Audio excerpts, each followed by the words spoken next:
What's up, guys? Welcome to today's video where I'm going to give you a full walkthrough of my fully rigged Bonafide XTR 130, and then I'm going to get behind the camera and let that knucklehead give you a full walkthrough of what might be the most ridiculously extreme rigged fishing kayak on the market. All right, guys, so before we jump into this, do me a favor, leave a comment as we go. Don't wait to the end of the video. Just jump in there and comment on stuff, because then you'll forget, and that comment really does trigger the algorithm and helps get this video out to more people and helps support what we're doing here. All right, so listen, right out of the gate, let's get this out of the way.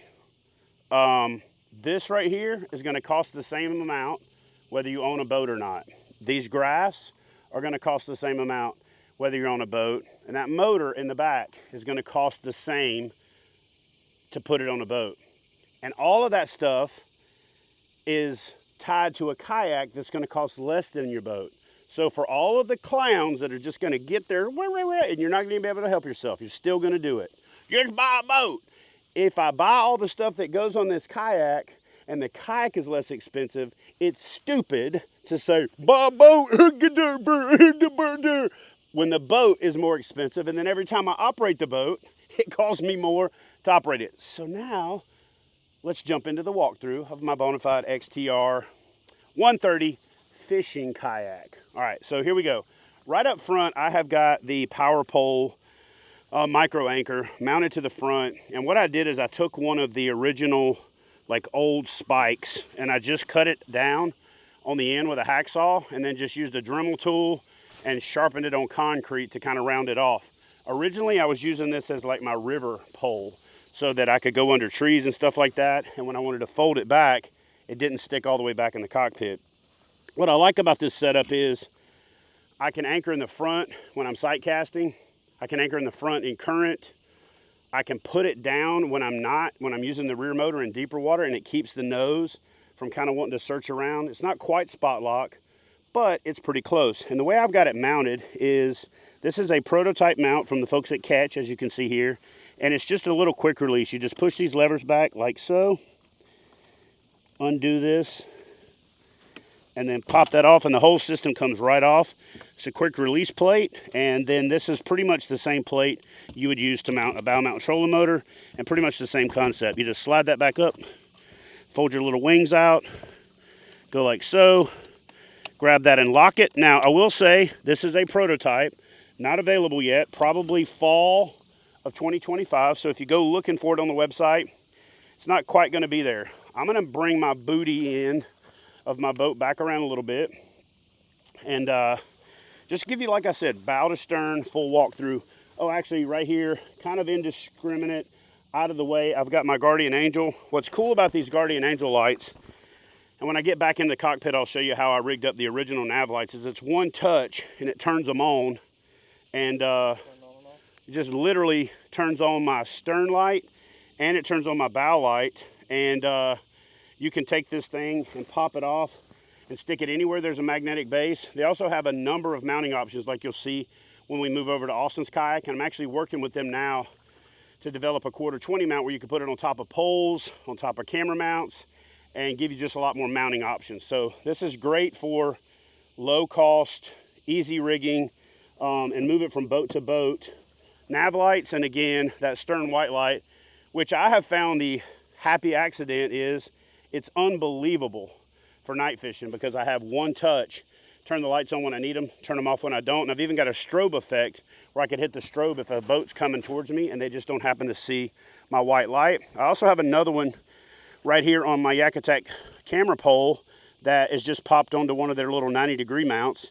And you can mount this on anything. You can mount it on the neck of a trolling motor, you can mount it on your net handle, you could mount it on the boom stick, you can mount it on anything, and then the unit just pops off. And what I got here is I got one where I can use the green light, like so, to light me up at night and to light my cockpit up, so that I don't have to turn on my lights, attract bugs, and ruin my night vision. And I just stick that right there, so when I'm night filming, I can hold a fish up at night, it's green, and I can still get the picture. All right, so anyway, back to the front.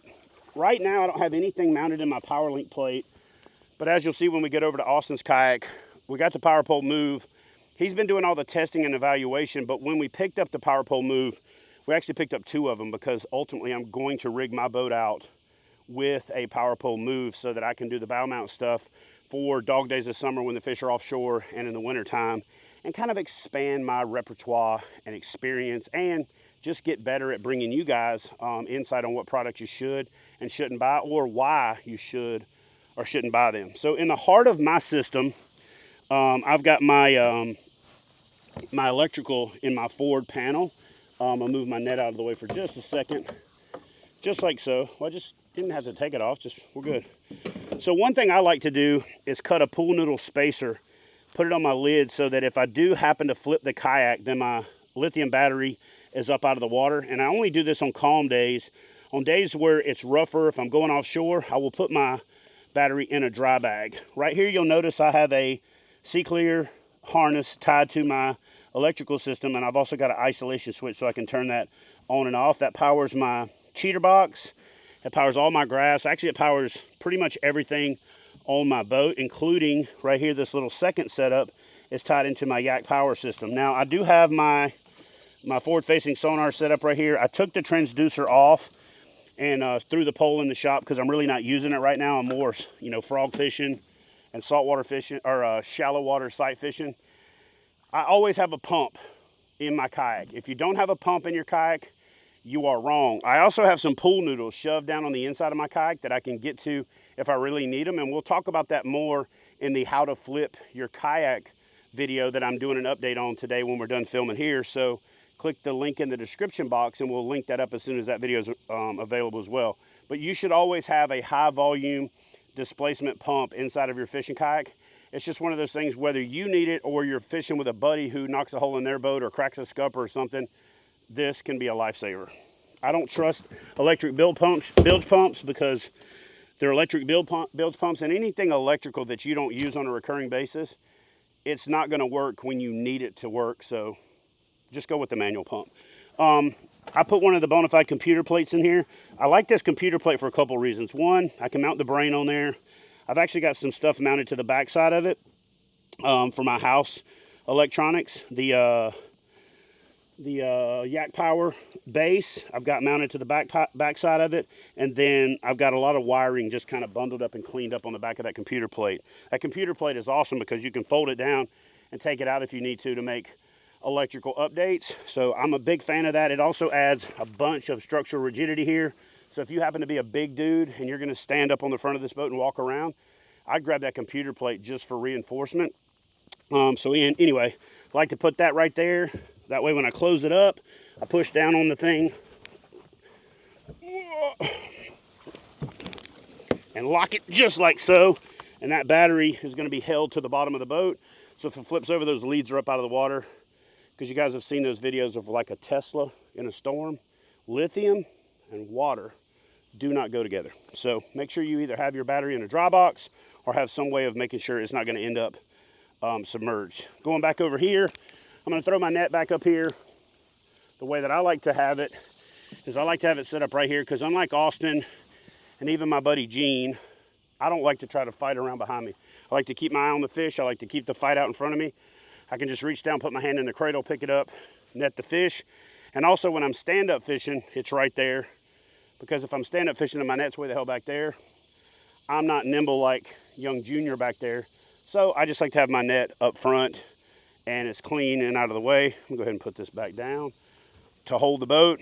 I'm gonna say simple, and you guys are gonna be like, simple? You got a whole bunch of stuff on there.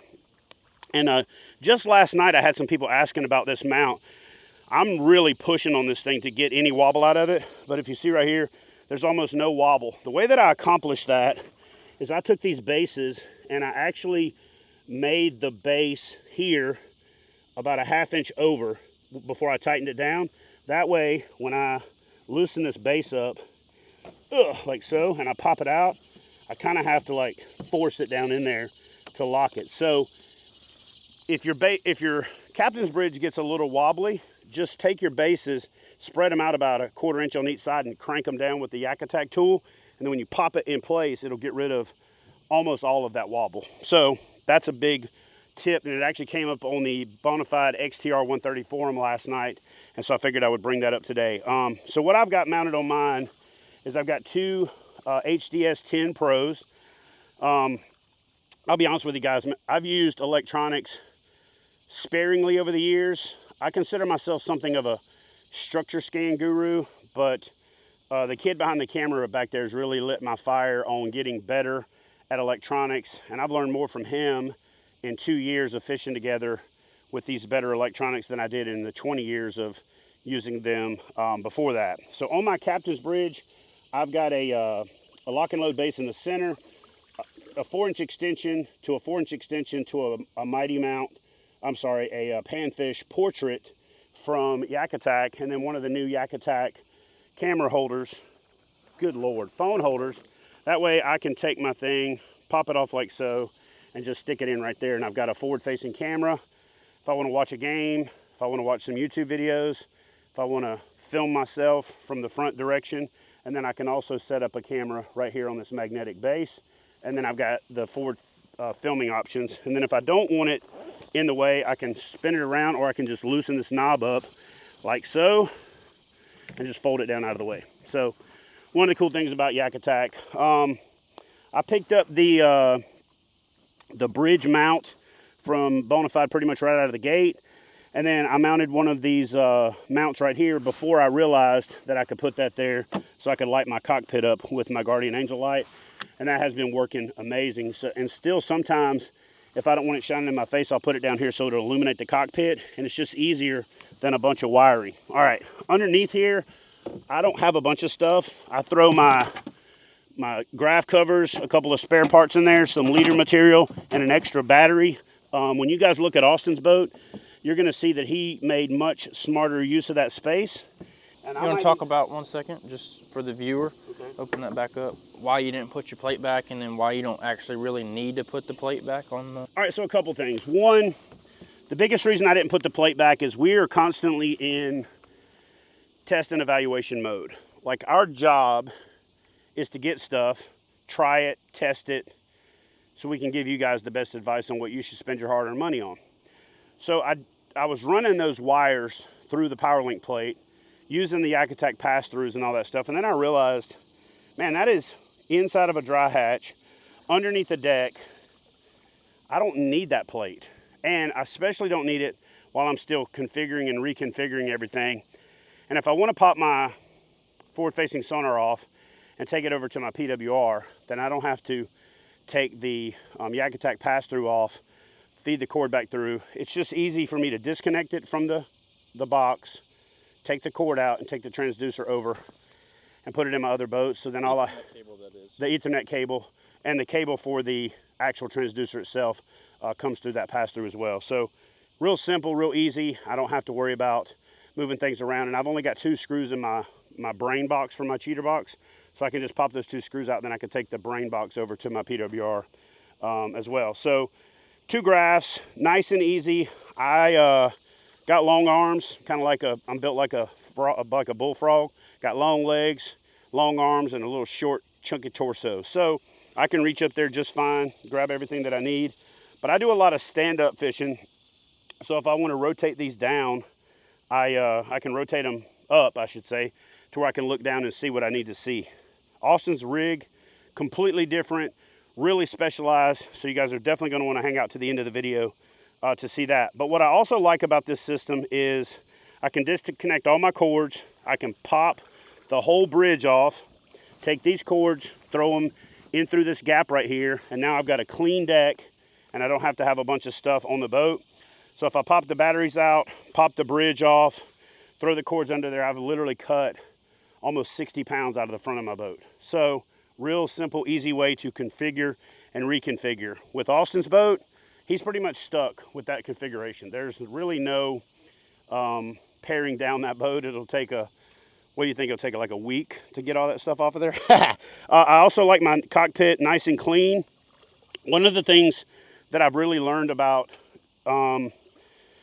fishing over the years is just less gets to be more. And I know that's going to sound crazy with all the stuff that I got on there, but when you look at the boat from the side, you're going to see a bunch of stuff. But when you look at it from the cockpit view, it's pretty much clean and wide open. So on this side of the boat, I've got a camera mount, so if I can do what Austin does and put a pole out away from me filming back, I can take this pole, put it off to the side for a release. I can put my live scope pole right there on that mount.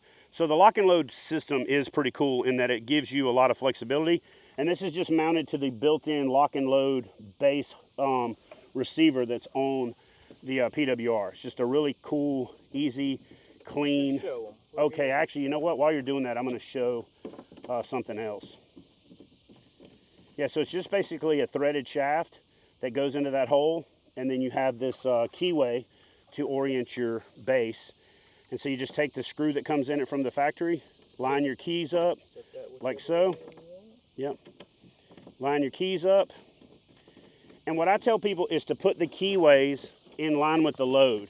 So if your load's going to be left and right, put it left and right. If it's going to be fore and aft, put it fore and aft. So that way it gets rid of some of the wobble. You can also use that lock and load in a track.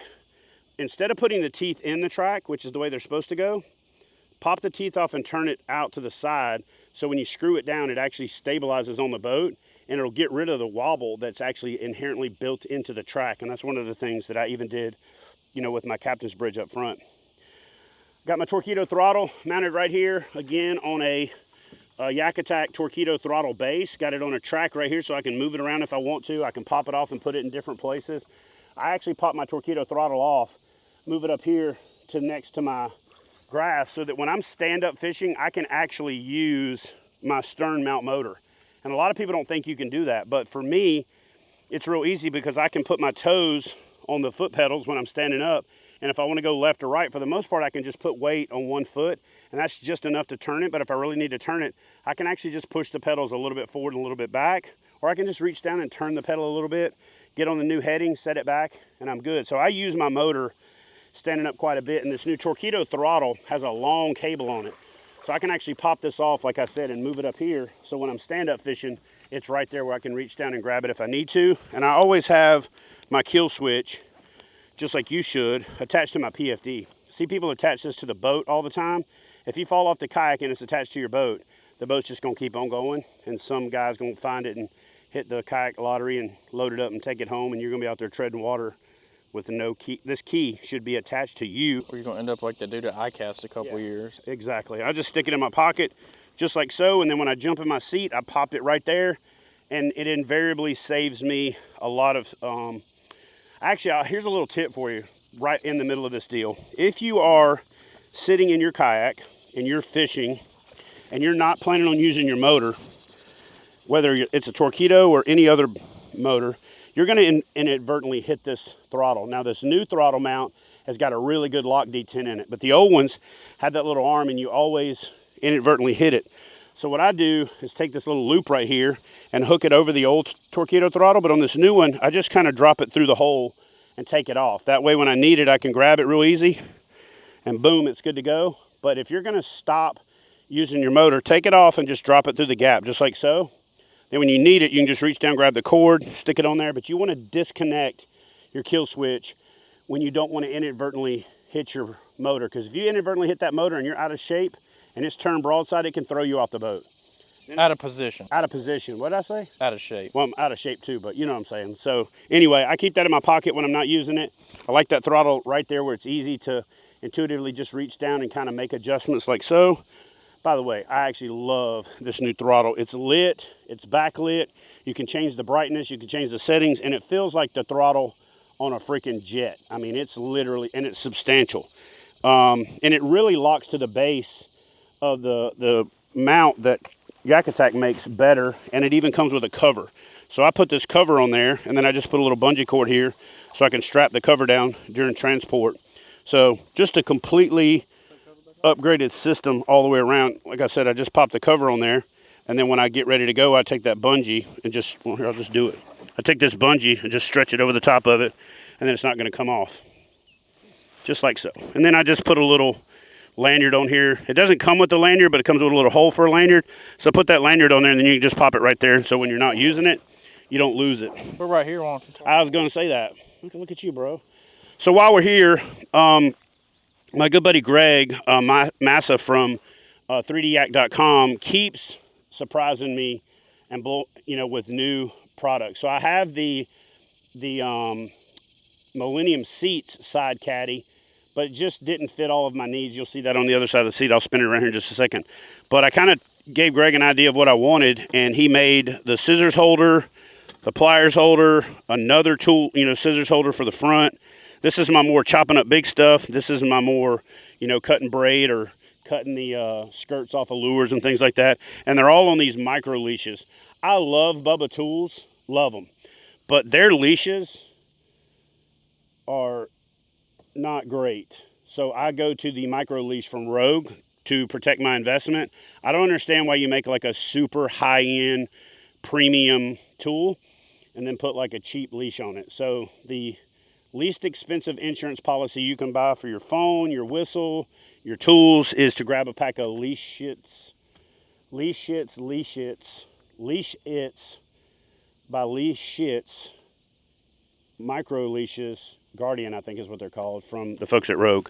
And if you're a KBF member, you save big with Rogue and actually all of my sponsors. So if you haven't done so yet, join KBF. That's the best way you can support the channel. But yeah, so Greg made this 3D printed deal with these knurled knobs on the bottom, and it just goes into the provided bracket on the side of the Millennium seat.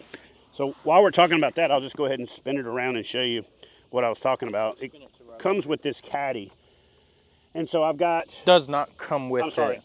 Millennium makes this caddy. So I put my bigger pliers for like getting hooks out of fish and stuff on one of the new Yak Attack tethers with the clip, because then I can take this off real easy and move it over to my PFD if I want to. I can move it over to pretty much anywhere, and it's got that little carabiner on it. You can actually take this and hook it to this Molly system on the side of the Yak Attack seat cushion.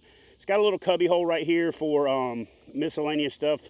Comes with a drain hole in the bottom of it. I actually want to drill out all four corners, because that drain hole is kind of insufficient, and one little piece of debris gets in there, and you've got like a little science fair project on your hands here. And like I said, these little things just pop out. So you could pop these out and use that for a bigger thing like your Bubba scale or something like that. But this little side caddy is pretty awesome. Got a drink holder. Got a little thing that's made for like scents and like lure dyes and things like that. But like I said, if you don't like that, you can pop it out. You can put whatever you want to on there, and then they got a row of holes, to connect stuff to it. But that actually was the first thing I put on this seat. And then when Greg came out with this, I'm probably going to end up switching from this to two of these, because I can just put my drink up here. And so again, this was one of those things that I tested out early on. Yeah, so y'all comment in the comment section below. What do you like better? The Millennium with two tool holders in it, a couple of attachments, and a Petri dish and a drink holder? Or do you like the 3D Yak version a little better? So yeah, just let me know what you think. Right here next to my seat, I actually have the Yak Attack double header, because I like to keep my paddle right where it's ready and available. To me, a paddle is better than reverse. It's also nice to make those micro adjustments, especially in shallow water. You'll see over here that Austin puts his in the back. One day his battery's gonna fail on him. He's gonna be sitting in the middle of a channel and a boat's gonna be coming, and he ain't gonna be able to get to that paddle, and then he's gonna remember me saying this to him. Keep your paddle readily available if you're in a kayak. And don't get one of them stupid disposable extendable handles. I'm just gonna say what it is. I call it the Hobie owner's paddler, because all the Hobie guys just carry that little rescue paddle. It's like $7, it's orange, it's got the little hook, you know what I mean, for grabbing the dock. Don't use that. If you're in a kayak, you should have a kayak paddle, double blades, readily accessible, grab and go, just like so. And then when you stand up fishing, it's easier to scull and paddle with your paddle than it is a lot of times anything else, especially if you're stalking those giant fish in shallow water. Look, if all you want to catch is dinks, by all means, keep your motor running, stick your paddle back there, break it into two pieces, and you'll be good to go. Got my Ketch board right here. Honestly, I tried doing what I did on my PWR and other things to where I have my Ketch board readily available, but to be honest with you, this boat's got so much space in it, I found that no matter where I tried to put it to create a place for it, like I did with the double parking pole holders on the PWR, it just fits right here down the side. It's easy to grab, it's out of the way. The deck padding makes it quiet, and it's clean. Underneath my seat, I actually keep 4 track packs, and I'll actually give you a little quick rundown on what I keep in here. So I've got one track pack. This time of year, I'm always fishing crawfish baits, jigs, and then I've got the associated jig heads, swing heads, and the stuff that goes with it in that little secondary tray right there. So I've got that little system. In fact, I need to kind of replenish here a little bit. In my second black pack or track pack, all my terminal tackle, my punching stuff, little jig heads for fishing them minnows, various types of worms, little Ned rig stuff, a couple little small baits, little river crawfishing heads from Z-Man, just pretty much anything I need, some drop shot stuff. And then underneath it, this is kind of like my miscellaneous blade baits. I've over the years tried to come up with 1,000 different great ways to like use a spinnerbait and buzz baits. They just lay flat in the bottom of this thing. I throw a couple of extra frog hooks in there, and then bada boom, bada bing. That's my terminal tackle, and since it's always going to be where I can reach it, then I threw my shad baits underneath there because we were just coming out of the shad spawn. So I have that over there to the side like that. And in this box, this is my toad box, not to be confused with my frog box. That's my toad box, and it's toad time. And then underneath here, I've got the chatterbaits, all my different size chatterbaits, colors, and then underneath there, I got my chatterbait trailers. So guys, I'm gonna be honest with you. I have pretty much gotten away from tackle boxes. These track packs are not designed specifically to be tackle boxes, but when they came out with those inserts, and then this little handle makes it easy to drop it down in my black pack, I can reach down in there and click 3 of them together, pop it out, and just kind of configure and reconfigure my system. One of the things that we're working on developing for a company I'm launching called Vetted is partnering with Tethered to use this system that's designed for hunting saddles and incorporated into kayak fishing. And so this little button right here just goes on that little thing just like so. And if you want to pop it off, it's nice and easy. And really what I did is I created one of their little manage your stuff pouches. I turned it into a little leader pouch. So I've got my 2 primary sizes of leader that I'm using, just kind of right there between my legs when I need it. Got a couple of their pouches on the back. Been experimenting with this concept right here with a back plate and some of their gear bags, but I'm going to end up making my own gear bags. But these hold these little Plano boxes, you know, perfectly for right now, so it's working really, really, really well. This is not available yet either. Right, this is going to be all from a company called Vetted, V-E-T-D. That's part of the company that we're launching with the new PFD. These are pouches from Tether. I think this is like a 511 bag that I picked up. And again, I'm just experimenting with the different bag sizes. Got some miscellaneous stuff in here. By the way, if you haven't thrown one of these little frogs or ducks from Tactical Fishing Company yet, Andrew Blair, you are missing out. This little dude casts like a bullet. It comes through the thickest stuff, and it's got about 115% hookup ratio because, I mean, literally it is sticky. Look at that. It's just sticky, but the hooks are below that bulb, that bulge. It comes through everything, but when they blow up on it, it's so soft it collapses. Anyway, pick you up some of them little ducks. And then I love these things. I've been sticking these things on everything. And yeah, so this is a prototype seat back panel.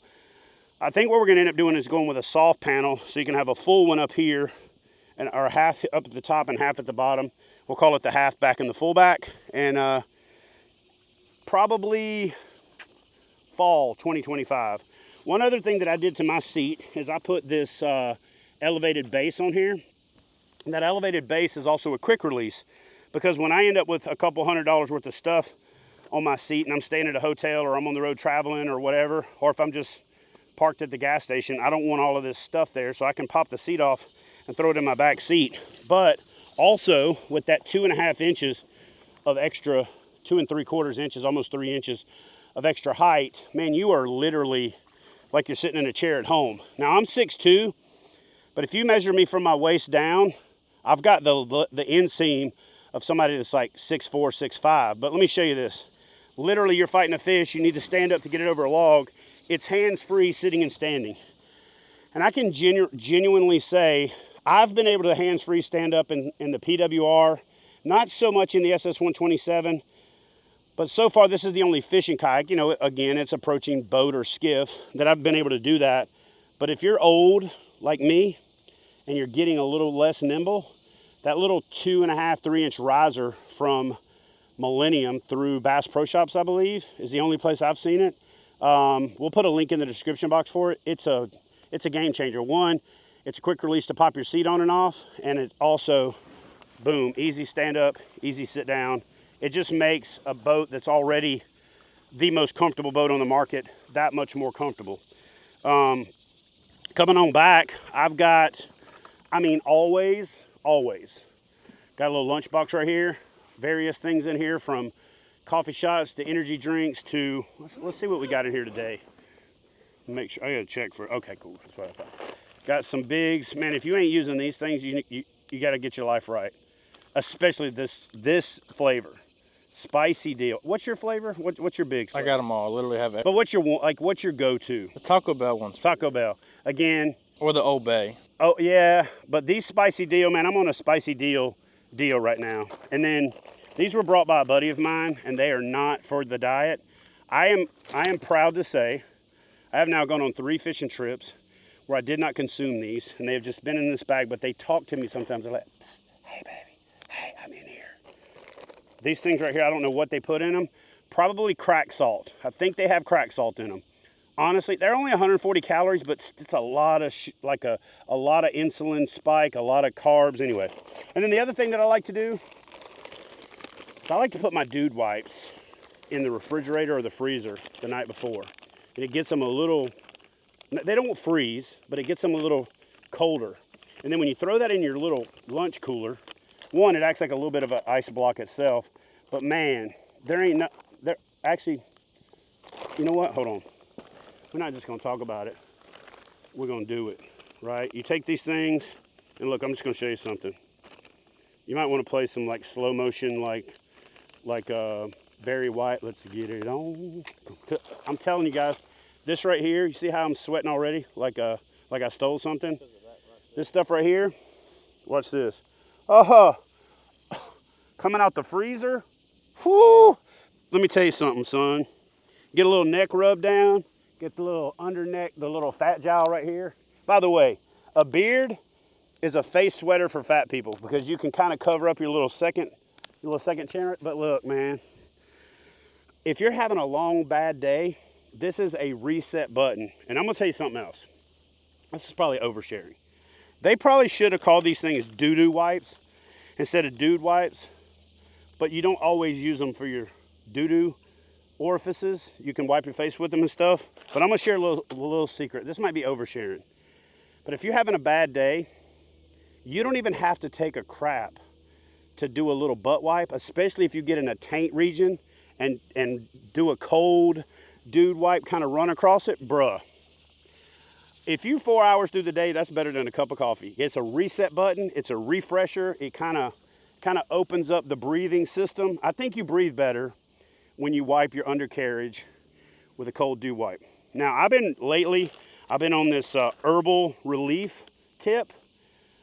I think he uses shea butter or some craziness like that. And then that herbal, no, not herbal, golly. I'll put a link in the description box to my Amazon link. Y'all do me a favor and actually support the channel, to the dude wipe that I really like. Golly, what's it called? It's called like something. I know what they are because I bought a case of them, but they're not quite the mint ones. The mint ones are good, but they have a little bit too much activation of the undercarriage. This other one's perfect, and I can't think of the name.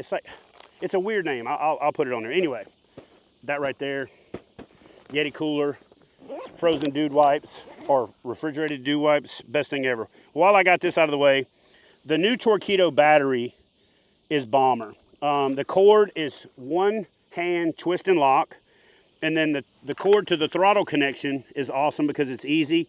The old system was great, but you could cross thread this if you weren't real careful. And like I said before, it comes with a lot of extra cable. So if I want to pop, and the reason I haven't tied that up and secured it is, like I said, I like to move the throttle to the front a lot of times when I'm stand-up fishing. All right, battery sits in there nice and easy, clean. It's waterproof. A lot of people don't like the fact that Torqeedo makes you buy their own battery, but their battery's got the GPS integration. It's got works with the app. It's got all of that stuff.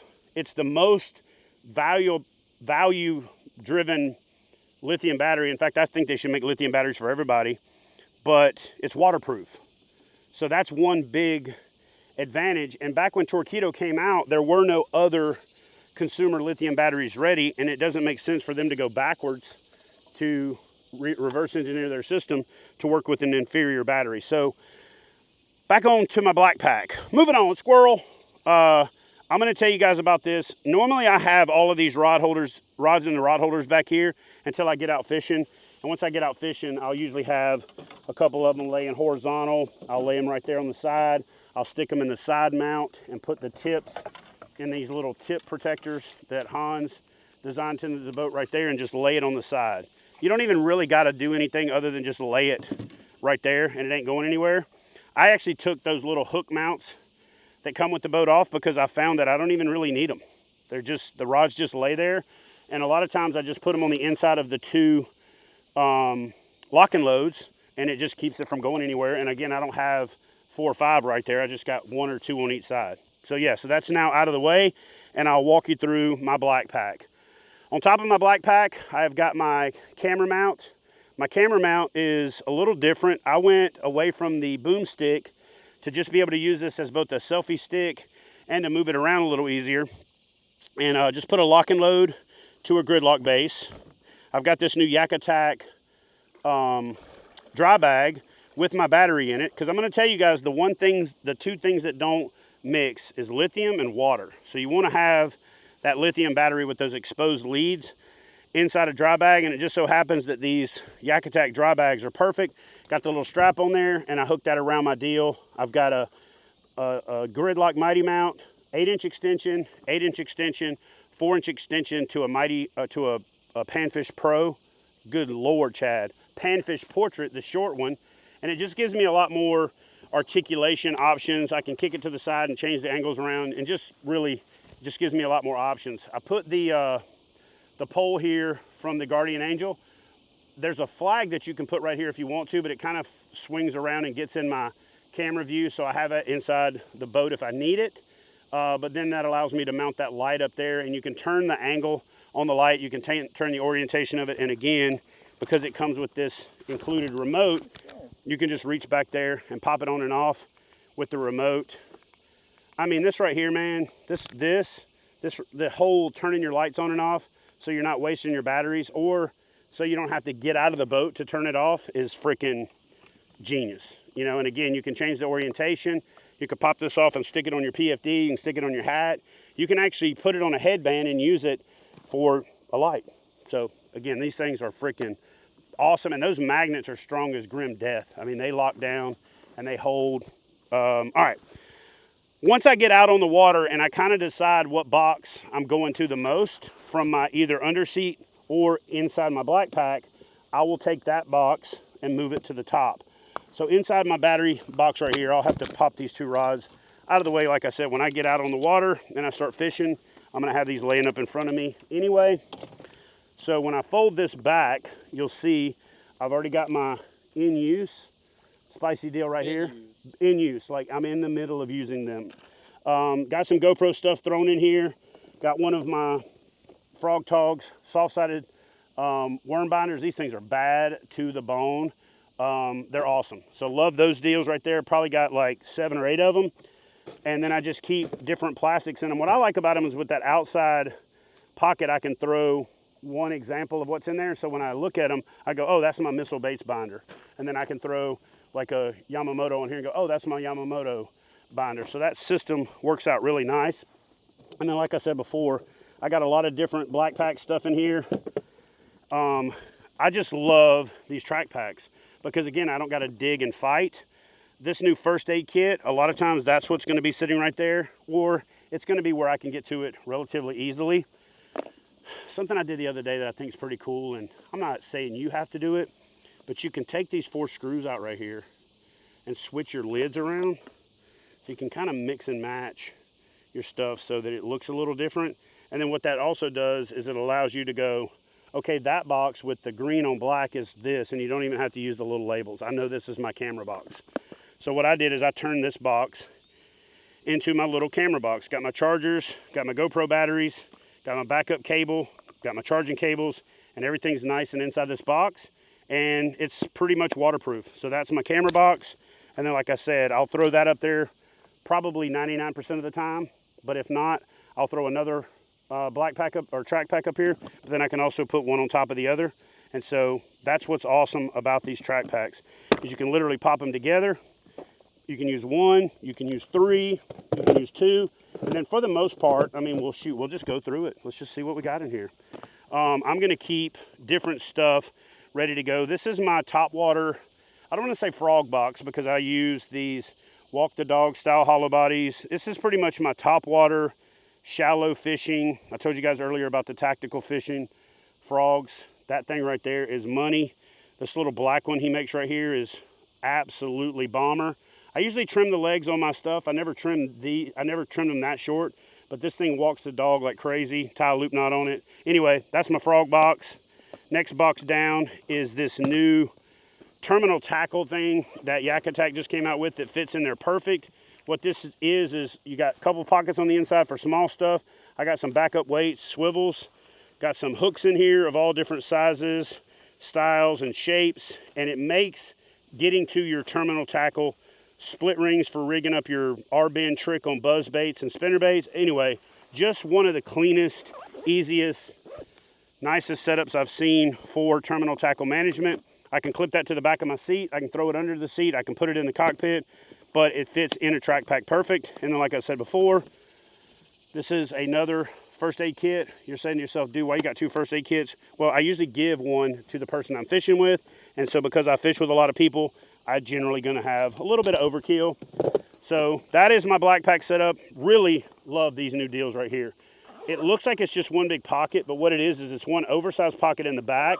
I like these easy to grab like finger loops. And then there's another smaller, you know, quicker grab stuff, extra plastics, trailers, identifiers, things like that. And it just takes up and makes use of that dead space.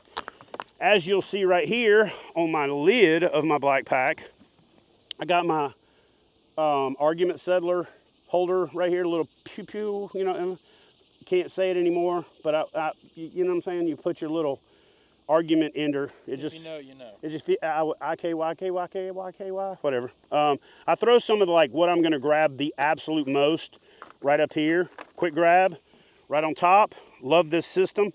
And then, as you can see here, well, I didn't even have my binder zip, but as you can see here, it also fits these little Bonafide tackle boxes perfect and still has room for the Yak Attack binder on top. I'm gonna throw these in here and then I'm gonna show you what I'm talking about. This thing right here, oh, so easy to grab, and it's a lot of tackle in one place. So Yak Attack has gone from just being your rod and gear organization go-to to your total tackle management system. So I didn't know what this was for in the beginning, but now I love it because it's just a reach back and grab to pull the thing out of the pack. Got these outer pockets right here. I use some of my lesser used spinner baits and stuff that I can throw in here like so, like this River Special that if you know, you know, kind of a deal. But when that one is needed, it is needed. So it's right there at the handy. Got some other spinner baits in here. A couple of the new Z-Man baby jacks in here. Following this dude with all this minnow stuff. Got a couple of little easy minnows in here from Berkeley. This little dude right here is supposed to be FFS optimized, but I've been fishing it during the shad spawn, and it is fine freaking fish optimized is what it is, and it's easy. The things are bulletproof, and you catch 1,000 fish on them. And then I just got some of my bulk plastics in here. I've got a couple of the flukes and Cincos. Got all my Z-Man stuff in here that I don't want to intermix with other stuff because, you know, Z-Man will rob you of plastics. They're great, they last forever, but they say, hey, screw you to every other plastic in your box, and they'll melt it to a pulp.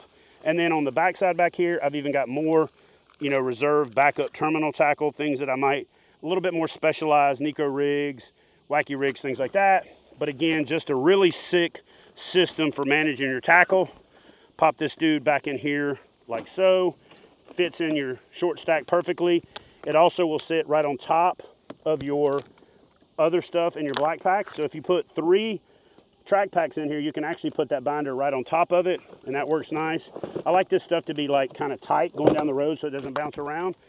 So I've kind of come up with, you know, like you will, a system to where once I lock these latches, everything in there is nice and secure. Love my Yak Attack drink holder, but Our buddy Greg at 3dyak.com came up with this lid organizer deal, and it's got a couple tool holders. You can hang some lures on it, throw a knife in there. That's a nice touch. I don't use that as much since I've got the other one, but I actually think I'm going to put one up front, and I'm going to start using that instead of using that little hole up there. Last but not least. Coming on back, oh no, we ain't even close. So I got my battery pack back here, and I actually took a rod holder off because I don't use these that much anyway, and then this just kind of sits in that dead space right there. It's easy to get to, and it's in the new Yak Attack dry bag. Got my .1 back here. One of the things that I didn't like about this boat when I first got it was the transducer not being in the hull. And I even complained to Hans about it, and I think even in my first walkthrough video, I said I didn't really know that I liked that.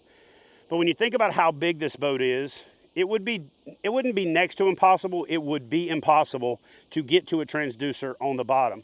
And so since the decision was made to not have a removable pod, the transducer being mounted in the back to where it's easy to run the cord through the hole, through a pass-through like this, is a better choice. And when you fold it down, you can make sure that the angle's right. You don't get caught up in grass as much, and if you run over a tree or something, it just folds up.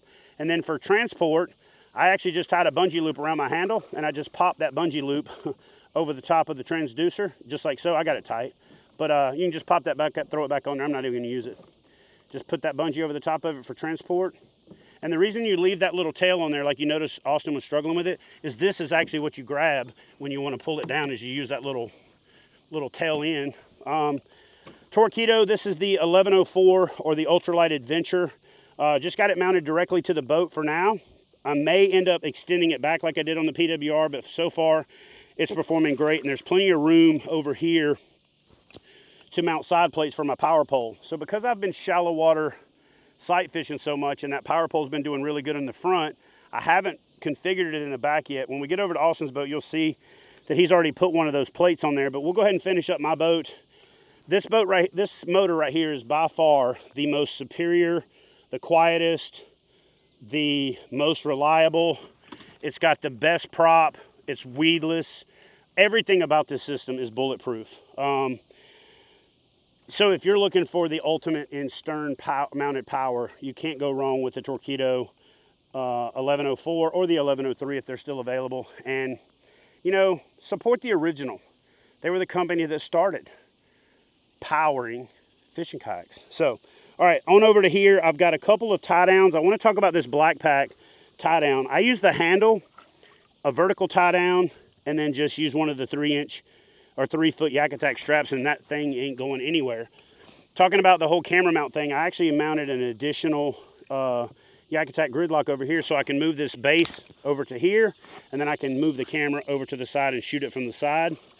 One thing I came up with is, and I'm still playing with this, and actually Greg from 3D Yak is making me a riser for this to where it's really easy to reach back and reel it. Pop this paddle out of the way for a second. So I just mounted the Anchor Wizard directly to the track.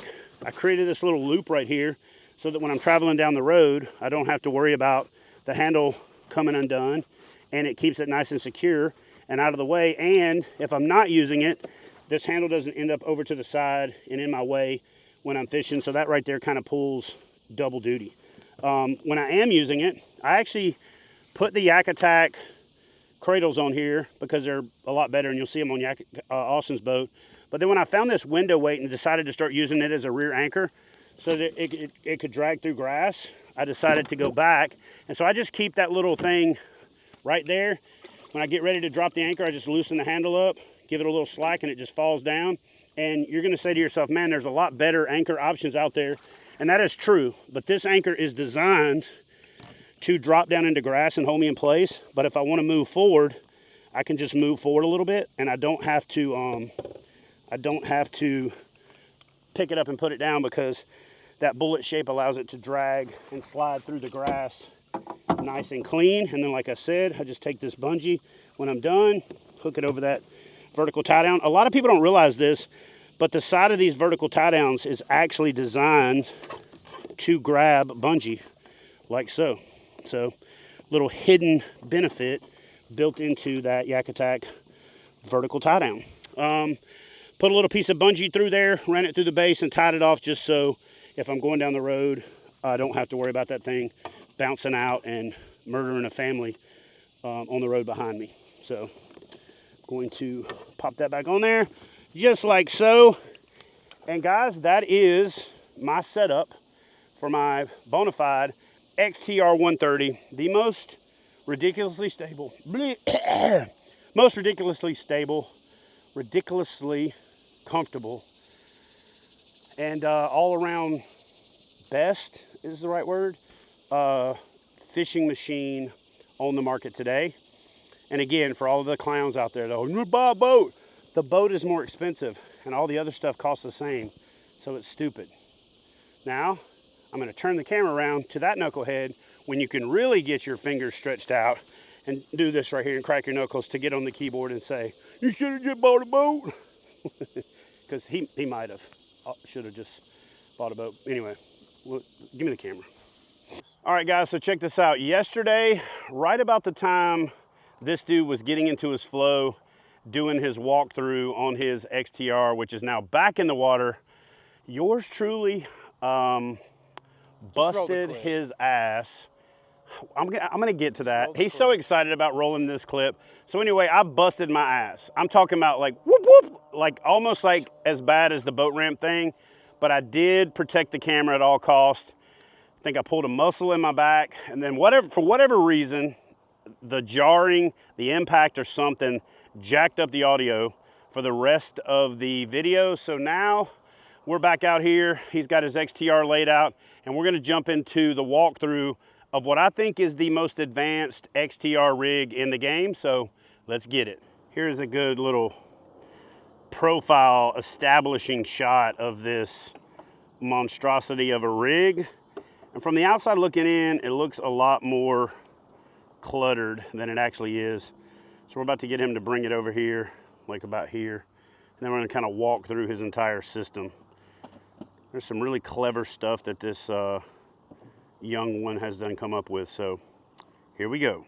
So without further ado, let's get it. Well, let's just start with the first thing that I put on pretty much every boat I've ever built out, and that's the Rogue Fishing ADS strap. It don't matter if it's a lake boat, river boat, creek boat, this thing is pretty much the first thing that I mount to my boat. Makes it nice and easy to, you know, drag your boat, get your boat on the trailer, etc., etc. Chad has a pretty cool tip for helping you sit down, sit up, and sit down and stand up, however that goes.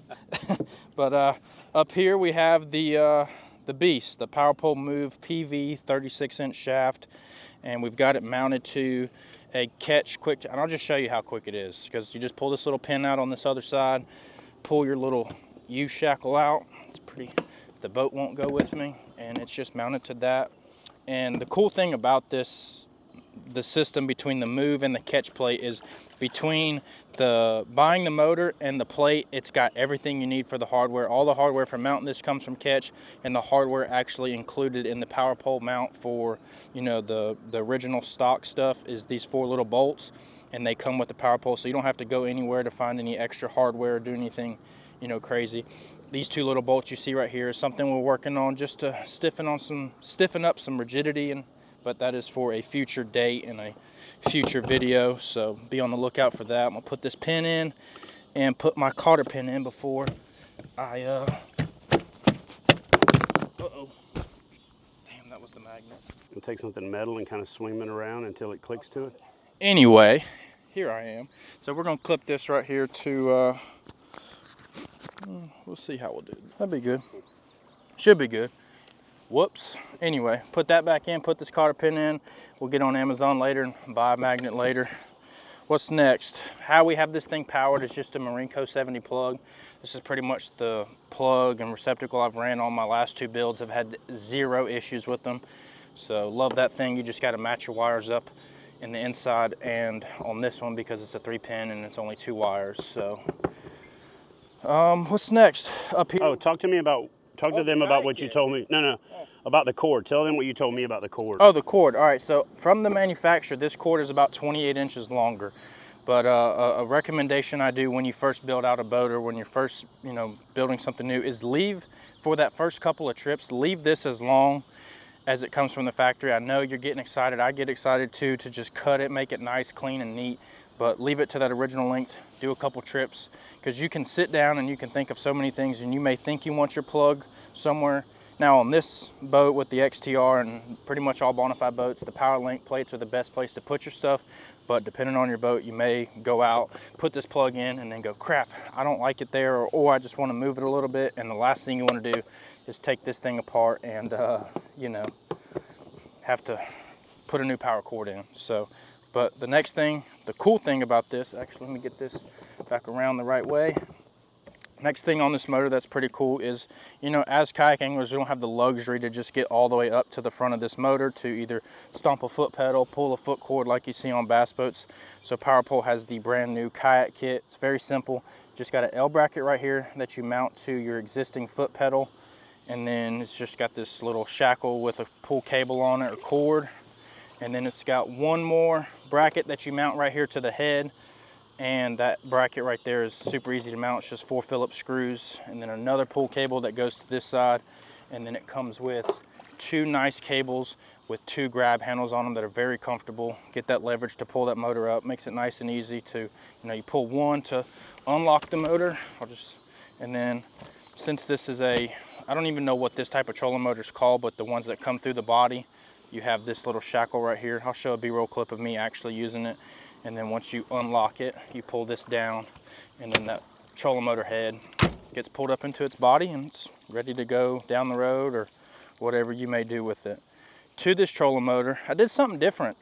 Chad and I both have been playing with new navigation lights, and I really love this thing. This is the Guardian Angel. Is it the navigation combo? Yeah, or the Kayak kit. The Kayak kit. So you got one that's red and green, and then you got one that's on the back, and I have that one for the 360 white light. And something that's pretty cool, so let me grab it out of my sideline bag real quick. I actually need to put something, where'd you go, remote? I got so much stuff in here. There it is. So it's got this little remote right here, so I'm actually gonna stick this right there. This little remote, it's waterproof, got a little floaty, so if you drop it in the water, it's one remote to control both nav lights. So as you can see, I'll hit that power button on. You saw it on Chad's too, but it's one button, turns it on, so that's pretty cool. But I mounted it to the head of the unit, and this is something I've been playing with because I didn't want to drill a hole in the boat. I really love these things. They're very, you know, versatile and not just fishing. The white lights you can hook to your truck and use it as a getting ready light or rigging light. So those are pretty cool. Something neat I've been playing with this. Here, let me tell them one thing about the remote. The remote also comes with a mount on the back where you can mount it to one of the magnetic switches. You can also take this lanyard off, and it comes with a lanyard that you can connect it to your PFD. And what's cool about that is if you're using it at night and you're gonna be turning it on and off a lot, that remote is worth its weight in gold. Yeah. So, pretty cool little system by Guardian Angel, so y'all check that out. I'll just stick this in my pocket for now. All this is mounted with is a little, they've got so many different mounts. Like if they don't have a mount that fits the need the way you need to mount it, you probably don't need to mount it there. But it's just a little bar clamp mount. Just goes around, you just orient it the right way. And then remember, red is not right. It does not go on the right side of your boat, it goes on the left side. So that's pretty cool. It's got a bunch of different features in we'll talk about later. But let me move this motor out of the way so we can get into the hatch and get into the first part of rigging, electronics, whatever you want to call it.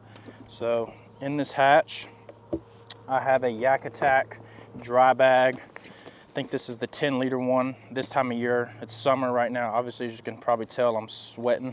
I like to throw a little rain suit in there just in case something happens. Summer, there's always some pop-up storms, so keep a nice rain suit in there. It's got that nice little valve on there. Just squeeze all the air out, tighten her up, and she's ready to go. We'll set that right there out of the way. Then we got a Dakota Lithium 12-volt 54 that runs, you know, the house battery. And that's pretty much, for me, is gonna be 3 USB ports, and it would normally run some navigation lights and some miscellaneous other stuff, but this boat, like I said, I did the Guardian Angel stuff, and those are rechargeable instead of running navigation lights in my boat. So I have a 54, and it's probably overkill for a house battery, but I'm film and all that good stuff, so sometimes I'm out there 12, 14 hours a day, and I need that power to get me through the day to keep these cameras charged. Most people probably could get away with like a 12-volt 25. Dakota's got a pretty cool one. It's nice, lightweight, compact, so I'm gonna get this out of the way just so we can show some viewers, or show y'all the rigging in here. You might not be able to see it before we go this way. What is that little thing right there on the this right here side? This right here is the T-bone, or the backbone in the NEMA system that networks my the 0.1 and all the graphs and all that stuff together, and just lets them talk together, or talk to each other, I should say. And that's that. And then we have 2 C-clear harnesses in here. We have a C-clear harness for all the electronics, and then we have one dedicated for the trolling motor. What that does is just provides clean power. That way, well, right now I can't really do it because the graphs are 12 volt and this is 36 volt, which we'll talk about when we get back there. But having those, having your trolling motor battery and your electronics battery separated, be sure you get the cleanest image possible out of your graphs. So if you're investing the money in those high-end graphs, the last thing you want to do is wire it the incorrect way and not get full functionality of those graphs, or just the clean, or the full image, I should say. Well, the shielded connectors still provide EMF protection even if you do have separate systems, so the C-clear stuff is definitely what you said. It's worth its weight in gold. Nice, quick, easy. They're super easy to install. Like, it's just these cool little connectors, and they're strong. And we throw a little electrical tape on it just to keep everything, nice and neat. Now let me hand the camera to me for a second. I just want to talk through this. Now, if you saw my PWR video, and if you haven't seen it, you should go check it out, because I think you can learn a lot from it. I went super clean, like all the wires were hid behind the computer plates and all that good stuff. But on this one, I put everything to where if I ever have an issue, it's very functional, very easy to get to. And as you can see right here, I have everything coiled up. And then right here in this corner, I have some fuses, and that's for my graphs and the active target 2, which I have mounted to the Bonafide computer plate. And so, like I said, I went for function over fashion on this build, and I like it. So I'm gonna hand this back to Chad. He can get back to filming me. I do want to show one other thing. When you're talking about lithium, you're gonna see that in the back, he's put his bigger lithium batteries into a black pack, which is for the most part waterproof. But if you have a naked battery inside here, these Yak Attack dry bags are awesome, because you can put the battery in there, bring the cords out through the neck, and you can just roll it up and clip it. And it's like probably the cheapest dry bag or dry box you can get for a lithium battery. That's pretty much what's in here. We got the active target 2 box mounted to that computer plate, and then also the Yak power relay mounted to that computer plate. And actually, let's just talk about this while we're here and show how quick and easy. So the next thing, once we get out of here, is my live scope pole. Now my live scope pole is the DD26. I forgot to plug this in. Is the DD26 live foot. Love this thing. It's a turret that has a foot remote up here in the cockpit. But the way I've rigged everything up, and this kind of goes to what I was saying with function over fashion, is I don't take this out, believe it or not, and use it every time I go fishing. It's a tool. I utilize it when I can, how I can. So, but let's get into this function over fashion. If I don't want to take this thing, I just take that cord, I put an SAE connector on the power cord that's into that Yak power relay system, and I just leave it at home. And look, it's that quick, that easy. Unfortunately, we're kayak fishermen in the bass boat world, and we got all that extra cable that we can't cut out because of all the 7,500 pin connectors. But just take that out, leave it at home, and it's that nice and that easy. I mount this thing. Now, every kayak build, right? It's not a true kayak build, in my opinion, if it doesn't have some sort of DIY. So I've done my little bit of, what would you call it? Fabricated DIY? Modification. Not so much DIY, but modification. Not true DIY, but we're still developing a mount for this DD26. But the way I've got it mounted right now, and it's actually working out pretty good, is I've got one of these Ketch stubbies. Is it the stubby mounts? I think it should be called the chubby. Here, let me get a close-up of it real quick. You guys comment in the comment section. Do you think that little mount should be called the stubby or the chubby? Because it's a little fat, short, cute thing. And the way it works is it works with all of these Yak Attack lock and load base mounts, and it comes with a little base plate and then the little track that screws to the top of it. So it turns any of these into a little track mount. So all I've got is, so this is the DIY part of the modification that I've done. This little bar right here, let's get it turned this way. This little bar right here comes with this mount when you buy this mount, and all I did was took it off. It's for the dog bone that goes to the trolling motor for the bass boat world. And all I did was, I'm gonna take this apart just so I can show the parts individually. I just took an oversized, T-bolt, track bolt, whatever you want to call it, and the oversized mighty bolt, and then the wing nut, and it's just these mighty knob. I can't remember all the names of this stuff, but there's that, and then I just take it through the inside hole, get this started, and then it mounts just by going in here, and then you just slide it in. Once you get the right amount of gap out, which I need to put some more. Back that out a little bit, get it straight, and then slide it in there, tighten that knob down, and that mount is not going anywhere. I mean, it's rugged. Get these cables, since I pulled it out, it's kind of got the slack where it's not supposed to be, but normally I've got this slack set nice, neat, keeps those cables out of the way. And then let me turn it on for you and just... Now, for the people that don't know what this is, can you explain, or is that what you're about to do? Yeah, just explain what this is. So this is, I'm gonna have to plug it in real quick. I've done unplugged everything. Go ahead and do all that. Let's see. And this is how quick and easy it is, right? This is while me talking, trying to film a video, and it's this easy. If I wasn't trying to talk it through, it'd be even quicker. So normally with live scoping and kayaks, you have a handle to turn or you have a handle to sweep. And anybody who's done it, try to scope with that while kayak fishing, it's pretty frustrating. So this is a turret, or is what we call turret in the fishing world, called a foot turret. And it's got a pedal right here that I actually hit. So I can do it while sitting down or standing up, left, right, and it'll move that transducer with a little servo motor.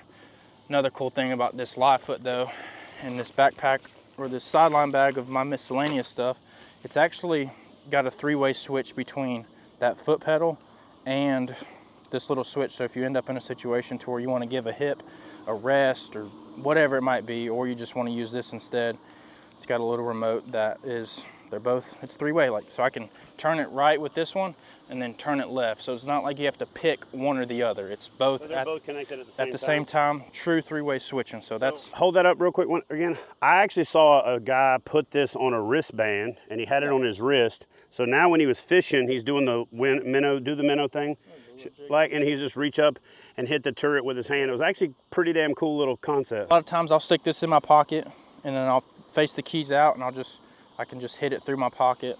Wait, so you're playing with it through your pocket? Yeah, I mean, I'm used to something like that, so you know what I'm saying. Anyway, let's get back to fishing. So yeah, that's that. If you want to undo it, it's just a simple lefty-loosey, back it out, and once you get enough slack, come on, get enough slack in it. Gotta go way out. And then I take it. You have to orient this head. One unique thing is you have to orientate this head the right way. And I have orientate. It's evening, been a long day. Anyway, but I mount it right here and I drive down the road with it. Have had zero issues. I had it longer than I cut that shaft down. So just a little side note is this probably is about 13 inches longer, but I took a saw to some carbon fiber shaft, just a little hand saw, high TPI teeth, and it took care of that.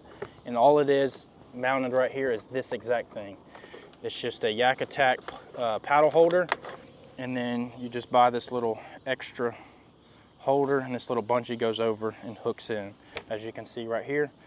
And a little tip I'll tell you is if you're somebody who's gonna keep your transducer on your boat while you go down the road, it just makes it nice and easy when you get to the boat ramp.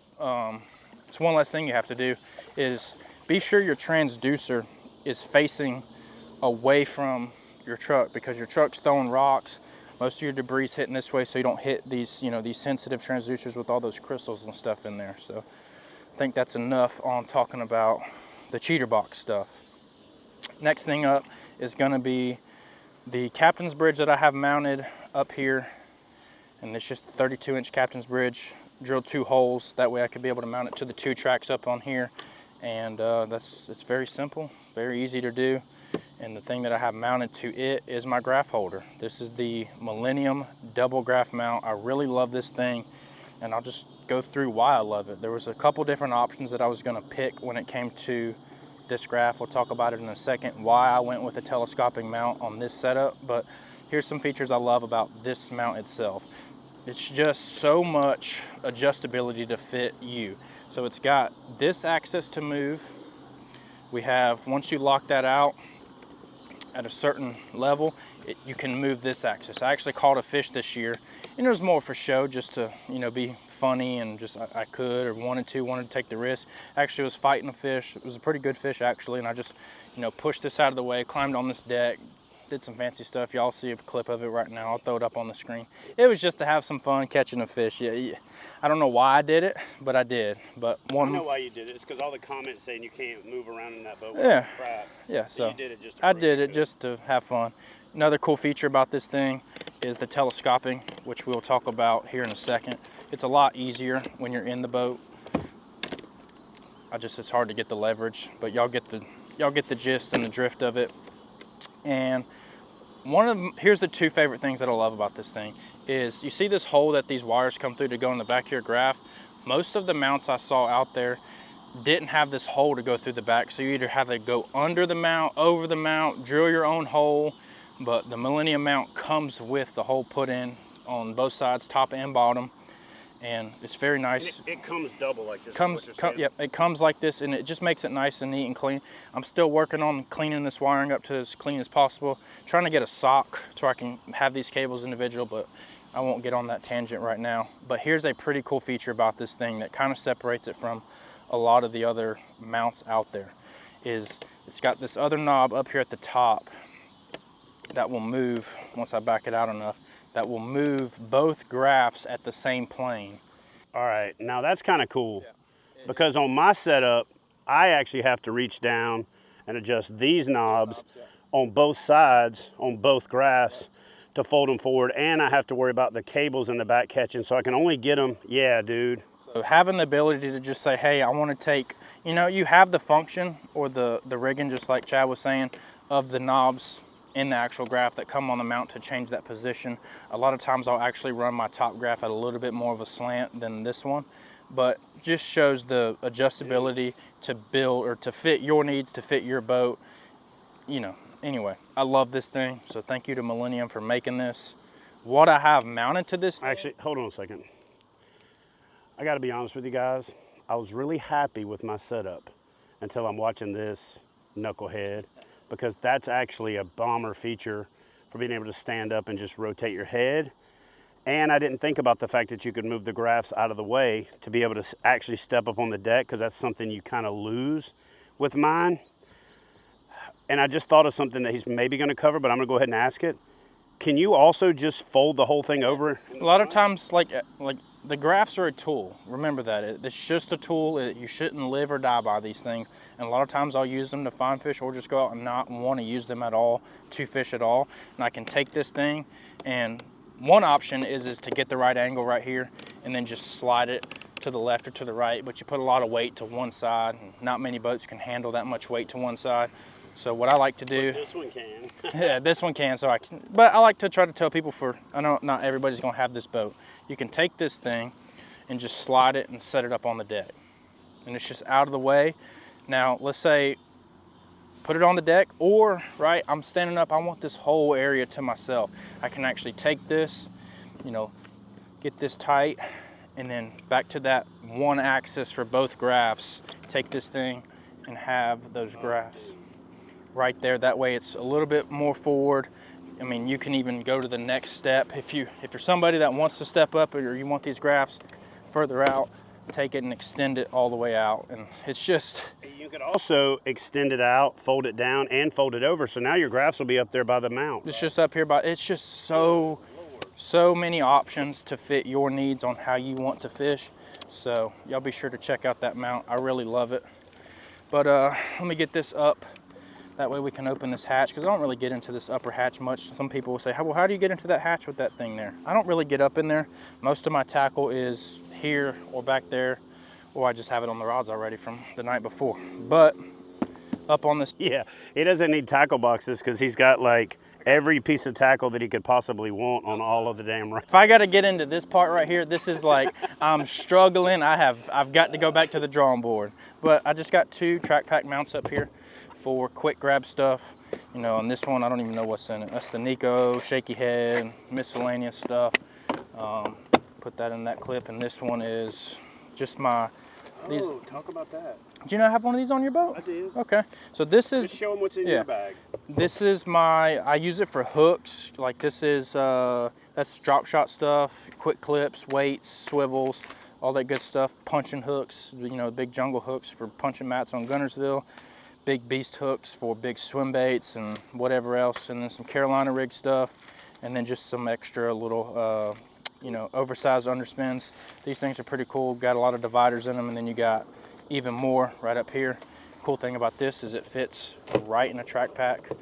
I'm not even gonna zip it back up, and it's got that little handle to where if you got a lot of stuff in it, it makes it easy to get out. But that's that. Get that. What's crazy is while you're putting that away, both of us actually ended up using it for terminal tackle, but I saw a guy yesterday on YouTube was using that for a creek kit and a crappie kit. Oh yeah, that'd be nice. So he had a whole creek kit set up in that little bag, and he had a whole crappie kit. So all he's got to do is grab his creek box, his crappie box. That's why the track It's like packs, it's in their name. Make it yours. Yeah, but I just thought that was actually kind of cool, and I really wouldn't have thought of that. Yeah. So let's get under what's into the, or get into what's under this. I cannot talk this evening. Let's see what's under the hood. See what's under the hood on this thing. This is where I put my miscellaneous. I'm gonna set this down nice and easy. Whoops. So let's talk about something pretty cool with the power pole too. So when you purchase a power pole, you get 2 remotes. They send you 2. You know, all of us from the XI3 know like every time you're going out, you're like rolling the dice on if a remote's gonna, you know, crap on you. Like this. Got to be careful where you put your hand when you do that movement. You know, you don't want it to be too far forward in front of you now. But you get 2 remotes with the purchase, which is pretty cool. So these remotes, I want to just note this. These remotes do not have a battery that you like pop out and get into, or a battery to replace. They are, or no USB ports to charge them. They're 100% wireless charging. They give you this when you buy it. And I put the wireless charger in here. You just hook it up to your 12-volt battery. I actually hooked it up to my relay system. Just put a SAE connector on one of them. And let's just turn it on real quick. So I just pop that in and clip that in. Oops, I actually just turned the motor on with that remote. They both come synced from the factory. So as you can see, a little light comes on, it's charging. You can tell the status of the battery on this remote by, let me be sure I don't turn this thing on since it's in the water, by when you click a button up there. So if it's dead, it'll be red, or almost dead, it'll go red, yellow, or green, yellow, red. Okay, so it gives you yellow, like a way warning. Way warning, and I literally I've had this thing for a month, 2 months maybe. I charged this thing and haven't charged it yet. So it lasts forever, but you have that peace of mind to know if something so happens to go wrong with this, you have a backup on you. You don't even have to put this in your boat. You could potentially, you know, take the power cord, put a USB connector from Amazon on it, charge it with the USB cord at home, just charge them both, take them both out on the water with you. You do what you want with it, but I just wanted to have it on the boat just because I could. I have this hatch right here. While you're talking about the remote, why don't you actually just go ahead and walk through the features of it? Oh, we didn't even talk about that. We didn't even talk about it. Completely overlooked it. So the cool thing about the power pole remote and the whole system, right? I can control, we'll get into that in a second. This thing has a pretty cool feature that most trolling motors don't have. Let me spin it around and get it to a point to where I don't, you know, end up hurting me or Chad. See this little 3 arrow button right here? This little 3 arrow button is your best friend when it comes to a bow mount. And what that is reverse. So this trolling motor can have a head pointed forward. I hit this button and it's gonna go in reverse. You saw that? Wait, you don't have to spin the head all the way around? Spin the head all the way around, do all that craziness, and it's very easy and nice. As you saw, I'll hold that up because we're up shallow and I don't want to beat it, but you have that nice collar on there to adjust. Yeah, just to point this out, that head's normally all the way down. He just has that collar set because we're up here shallow trying to do this video for you. So you have the reverse built in, and one cool thing about the reverse is, right, so let's go to forward. In forward, I'm at setting 3, which is about my cruising speed, sometimes 2. If I hit reverse, let's see reverse is at 10, and so it remembers what it was at from each setting. So it's not like if I'm on 3 in forward, I'm also in 3 in reverse. It remembers whatever that last thing was. So that's a pretty cool feature, and that's some of that stuff. You look at the price tag on the power pole, obviously there's the warranty, the 36 volt, the thrust, and these are some of the little things that you pay for in the power pole that, you know, we just got to educate some people on, because you don't know. You don't know at face value. And the last thing about, I mean, because there's honestly a pretty good sticker shock when it's a huge sticker shock, and I 100% get it and agree. But the last cool thing about this remote is the power pole the actual power pole, actual micro power pole control. Just right here, you have full functionality as the actual remote. So having the ability to just say I have one remote to control front and back is worth something. What it's worth to you is up to you. So everything is in this one remote. We got, you know, we got the anchor lock, we got the vector mode, which just keeps the heading to just say, you know, you're not searching on the lake. So anyway, that's enough about. So we got 2 remotes and they're no connectors, so they're pretty much waterproof. I know this question is going to come up, so we might as well ask it. Do you know if they float? I don't know, we can find out. I got 2. Oh. I didn't know that, like 100%. I didn't either. I actually just thought about it, and I figured you would know since you're the tech guy. Like this is real.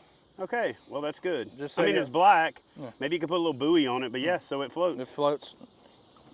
Hopefully it's waterproof. We'll find out here next fishing trip. But I did look that up. It is waterproof. It is waterproof. I mean, it's sealed. So, but anyway, that's enough about power pole.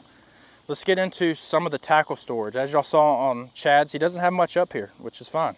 But I have a lot of tackle. I've got a mini Bass Pro Shop in my boat, and for reference, I have, let's see, we've got 2 3700 thins, and then this is the Plano Edge jerkbait box, which is like, I call it a schmedium. It's not the thin and it's not the standard size. So just for reference, I have those 3 in here, and the lid will still close. I mean, I'm gonna be honest with you. The reason I don't have anything up there is I didn't know all that crap would fit. It's actually, so these right here are about the same footprint as the battery tray that's down in here. So it's pretty cool. Hey, while you got that out, can you do me a favor? Throw 2 track packs in there. I want to see what they look like, because I've never, like honestly, I haven't really used that space. Just see what that looks like. I don't know. Yeah, it'll close. It'll miss. So you can put. Just do it. Let's just see if it closes for sure. I don't want to mislead people because I've never actually. What the hell? So 2x2. So I could put my extra stuff up there. Put your extra stuff in there, and you could probably take one, you know, track pack if you don't have. These are 3600 series box. Just for those of y'all that are curious, you could fit about 2 of those on one side. I asked that the other day, and I didn't know the answer. You could take one of these track packs, fit in there. So I have a feeling after this video, Chad's front deck that he is not using is. Dude, I'm gonna take these mounts and mount them right there on the side, so I can have 2 track packs. Bruh. Pretty nice and neat. We got some scuppers in here. I plug it just because it doesn't really need it.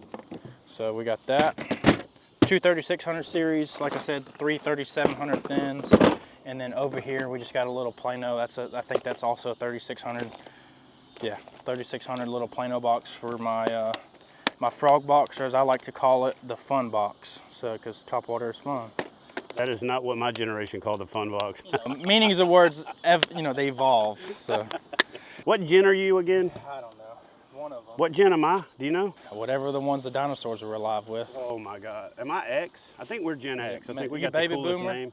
No, baby boomers are Baby old. boomers the coolest. No, they're old. I mean, I want the like. Well, they're moved into the DGIF arena. Okay. They just don't give a I like that flip. name. Like if I'm gonna pick one, like I can just say I want the baby boomer. That's true. It's just the BBs. Hey, try one thing while you got it open. Can you actually put a track pack on top of those 3?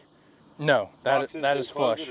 No, this is the top. This is flush. I already know that answer. Okay, cool. That is us. That's what I was saying was 3 of these, and then the other side of that is just a little frog tog binder, same one Chad had. I use mine for A-rigs and spinner baits. That's about really how I have my setup.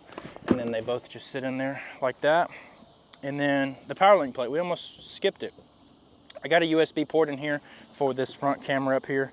I just run the cable, you know, through this little hole up here with all the other extra cables, and then it goes to the camera, keeps it out of the water, keeps it, you know, weather tight, I would say, just keeps it out of the elements. And then just like on Chad's too, well, he didn't even have his on, but on mine, I was like, man, I like my stuff nice and neat. I even put this gridlock pass through, had the 2 wires into 1 wire, it was nice. And I just said, you know what? The lengths change based off of how much extension I have. And so I just left it open, and it just lets the slack. Well, but I didn't do what you did, just so I can clarify to everybody. If you'll close your thing real quick. I actually ran my cable for my forward-facing sonar through that hole and into my graph through that hole right there. And then I just ran a cable slaving the 2 graphs together instead of having the full NEMA system going to the backbone and back. So his was a lot more complicated, but he also did a lot more advanced rigging. I just got lazy and kind of ran all my cords through that hole up to my graphs. And really, I don't truly have 2 independently functioning graphs. I've got like a graph and a mirror for the most part. So, and I want to show one thing just for those running dual graph setups is up here, set that down. I took all the slack. So this is the Ethernet cable that goes from graph to graph. Well, because I went with that telescoping length, the 6-footer was too short. The 25-footer is obviously too long. So I have the 15-foot Ethernet cable, and I just ran it to one graph, back down into the hole, and then back to the other graph. And the slack I just coiled up, used one of these little clamps. This will all be down in the description, by the way. These little clamps, just screwed it to this hatch right here, and keeps it out of the way. That way when I fold it up, as you saw, it just, like I said. And guys, we're working on a plate that uses these inserts right here. And one of the things I think we're gonna do is put a hinge down here so it can fold down, and you can use this dead space right here like he is for putting electronics on there, but it'll be on the back of a plate that you fold up out of the way. So this boat is so versatile that a year later. It's a happy accident over here. I just take some random stuff and I just throw them up in here, keeps them out of the elements. Anyway. A year later, we're still coming up with stuff, and that's why we waited so long to make this video, because this is not how we rigged our boats literally right out of the gate. No. We've probably gone through, I mean, I've went through like 2 or 3. You probably went through what, like 10 different configurations? About 5 or 6. Yeah, 5 or 6 different, just positioning stuff in the small space to be as efficient as possible. But mounted to that hatch is just the Bonafide cradle. I'll put those back, it's a lot easier. And it just holds all my baits, and it holds my Bubba scale. This little cup holder right here holds the scale to where if I have a fish deemed worthy of being weighed, it's nice and easy. It's right there, keeps it out. It's like grabbing I can't say the word because it's the tube, but y'all know what I'm saying. It's kind of like grabbing one of them. And then little pew-pew, little pew-pew action, a little freedom, a little Second Amendment. But I put, this may help somebody, just being efficient with baits. This is kind of how I've got my setup. One side of the Bubba scale, I have shad imitation. On the other, I've got brim and crawfish. So this is from the last fishing trip. Crankbaits, you know, they kind of fit in here nice. So that's that. That's the foot pedal to control the turret. Y'all already saw that. I just took some double-sided Velcro, stuck it to this stuff, and it really hasn't gone nowhere. It hasn't really gone nowhere. Jeez. They sell a sleeve that I probably will end up purchasing, because as you can see, all the mud from my shoes and just getting in and out of the boat is getting on there. So if you do go this route, you know, maybe invest in that sleeve just to protect your buttons and all. And just because I don't know any better either, and this is a question that popped in my mind, can you use that both standing and sitting? Yeah, I 100% use it both sitting and standing. You just put I use it all the time. I'm a big standing fish. Like if I'm sitting, I'm probably re-rigging or going to a new spot. I'm pretty much exclusive standing fish. It's just my style. I'm not saying you have to do that way. Scouting. Or scouting. You do a little scouting. So there is, you can use it with your foot. That's where we're going with. Now, speaking of scouting, that's another huge thing about this graph that I think it's worth taking the time to talk about. This graph is nice for the scoping part, for the adjustment, but another cool thing about this thing is I'm a big offshore fisherman. You can usually tell if somebody's an offshore fisherman if they have a bow mount on a kayak. And I'm gonna put this power pole down real quick just to keep me from moving all over the place. Anyway, I don't know where I was, but offshore fishing, at some point or another, you're gonna have to go do what they call seat time, and that's where you just put yourself in the seat and you scan. I'm gonna get this positioned the right way, and I'm gonna show you how easy it is from the cockpit to adjust stuff. Did you just drain your shoes so you didn't get water in your boat? Yeah, just. So we got adjustments right here. It's just this quick, this easy. You're not doing it really that much actually on the water. It's kind of set and done. You can find that happy medium to where it's the same angle as here as up. You're only doing one adjustment. So I don't want to hear the, oh, I got to constantly adjust it. Let them comment. That's extra free comment. Anyway, all right, we're getting into, like I was just saying, the whole seat time stuff. So when it comes time to seat time and that side scan 2D, all that extra good stuff, I've actually got to redo that cable right there. Like I said, that is still a work in progress to be as clean as possible. We're actually going to go a little more for my liking so I can still see my trolling motor head. So it's time to structure scan and all that good stuff. And it's just a personal preference. You may know what I'm actually talking about, but you're structure scanning, you see something on structure scan and you want to mark it, you got to do the whole lean over and touch it. It's just a personal issue, so that's another reason I went with it, or personal pet peeve, dislike. It's not really an issue, but preference, there's the word. So this is real nice to just be able to, you can adjust the seat. I've got the seat moved further back than probably most people would, just to give me the most standing room and, you know, moving around room. But it's, as you can see, I'm up against the seat and I can just touch stuff, and that's another reason I love that thing. Is it... All right, I heard you explaining this to somebody on the phone, so I'm going to put you on the spot. Good Lord, you're rubbing off on me. I'm going to put you on the spot to talk about what you were talking about when you said when you bring a graft close to you that's 10 inches or 12 inches or whatever these are, it turns it into a 12 and a 16 or what? Explain that, because it made a lot of sense when you were talking about it and we were just riding together in the truck. Oh, is this what we were talking about, where I think it's an unfair advantage? All right, guys, we need, this is the kind of conversations when you do like 10, 12-hour road trips with, you know, people, and you both like fishing, you just come up with these random thoughts. So what he was talking about is, I'm gonna move this up for, we'll just call it scoping position. So y'all get down in the comments and y'all let me know. If you watch lives, you know about JT Tompkins and Trey McKinney and all these smaller guys in the fishing industry. Do you not think it's a physical advantage, mentally draining all that advantage, that they're closer to the graph? Because basic math tells me if I have this graph down here at 12 inches and I'm 6'1", 6'2", somewhere in there, is that 12 inches is not the same as somebody who's 5'5", so it expands. Is that an advantage? I mean, it's kind of part of life, you know, it's all give and take, but. So what you're saying is bull riders would make great jockeys, bass fishing. Forward facing sonar masters. Masters. He said jockeys. We would not be able to compete. Let me swing this back over. He said jockeys. Jockeys, yeah, jockeys would be the ultimate scopers. Guaranteed. Anyway. Or that comedian, what's his name? The little big-headed Brad Williams, I think. Yeah. Yeah. Or what's the guy from Game of Thrones? Oh yeah, that guy. Peter Dundridge or whatever. I couldn't tell you. Yeah, that gun guy. to my head, I wouldn't even be able to get the first name. Let me step back out here. We got to get this walkthrough done eventually. But that's what I love about the graph. We've spent enough time on the graph, and that's only going to be a small percentage of people. Moving back, got the Millennium seat, or the Bonafide seat that comes with it. Just threw a little cushion on it. I don't know what that's from, but we're gonna throw this back here for a tip here in a second. Got the seat cushion. This is a Millennium cup caddy, side caddy. I don't even remember the exact name of it. I just put my scissors and my tools in this little thing, and just like pretty much everything that I have attached to me or attached to my boat, it is on a Rogue micro leash, like right here. It's on my remote inside my thing. It's on my tools. Because these things, the one thing about Bubba is they're good, but just like a Ferrari that's nice, they had a price tag on them. So that's the best insurance policy you could buy, keep some sense, and then the best chapstick in the game. So if y'all are out. What is that? It's just chapstick, trust me. Just go get it and put it on your lips. You want to try some right now? I'm good. You sure? It's a good color. That color will suit you. I might have been born at night, but it wasn't last night. Anyway, so just put sense in there. Let's swing the seat around to this other side. This side I have my phone holder. I like it right here. It's nice, quick, easy, keeps it out of the way. I don't like a bunch of things in my pocket while I fish. And this is, they have 3 different versions of this one, so I'll just put it on the screen. It's just the T-bolt. This is just the track mounted one. It doesn't have the panfish head. The T-bolt's just on, you know, the inside of this, and then you just tighten it up and then adjust it to your liking.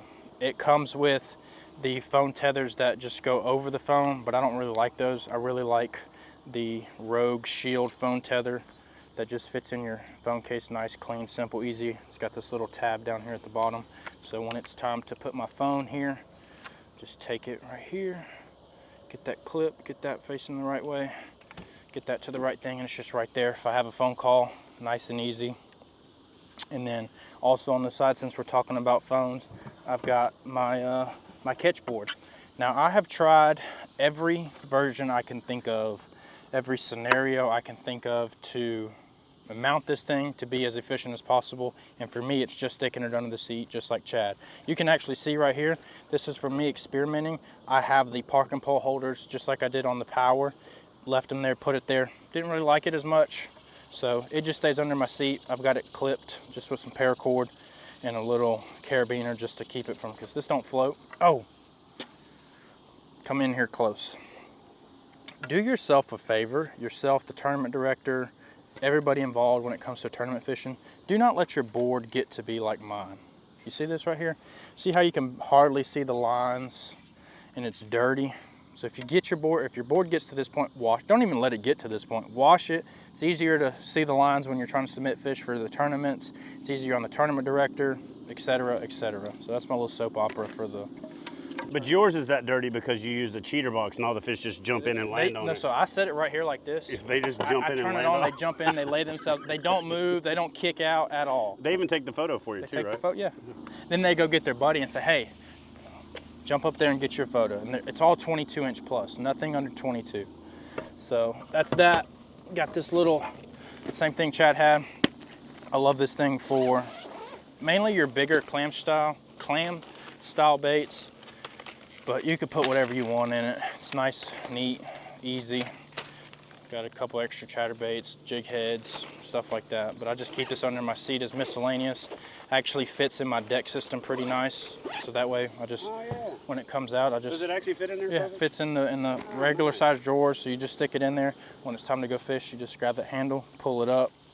Got a USB port on the right side power link plate that powers the back camera and then my chesty batteries. I'm not the kind of person that has a 10-foot cord wrapped around them going all the way down into their pocket. I just change the batteries out, set an alarm on my phone.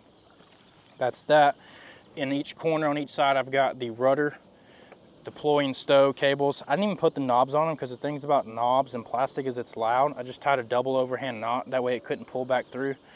I can still get the leverage I need, and those things are nice and neat. These will come in handy when it comes time to put the reverse lines in my boat for the Torpedo, because I'll just, the reverse and the stow lift line will be in the boat and I don't have to run it externally. So that's pretty cool. Left side power link plate, we've got my Yak power relay. That's all that's really in there that controls those USBs and the charger and the remote.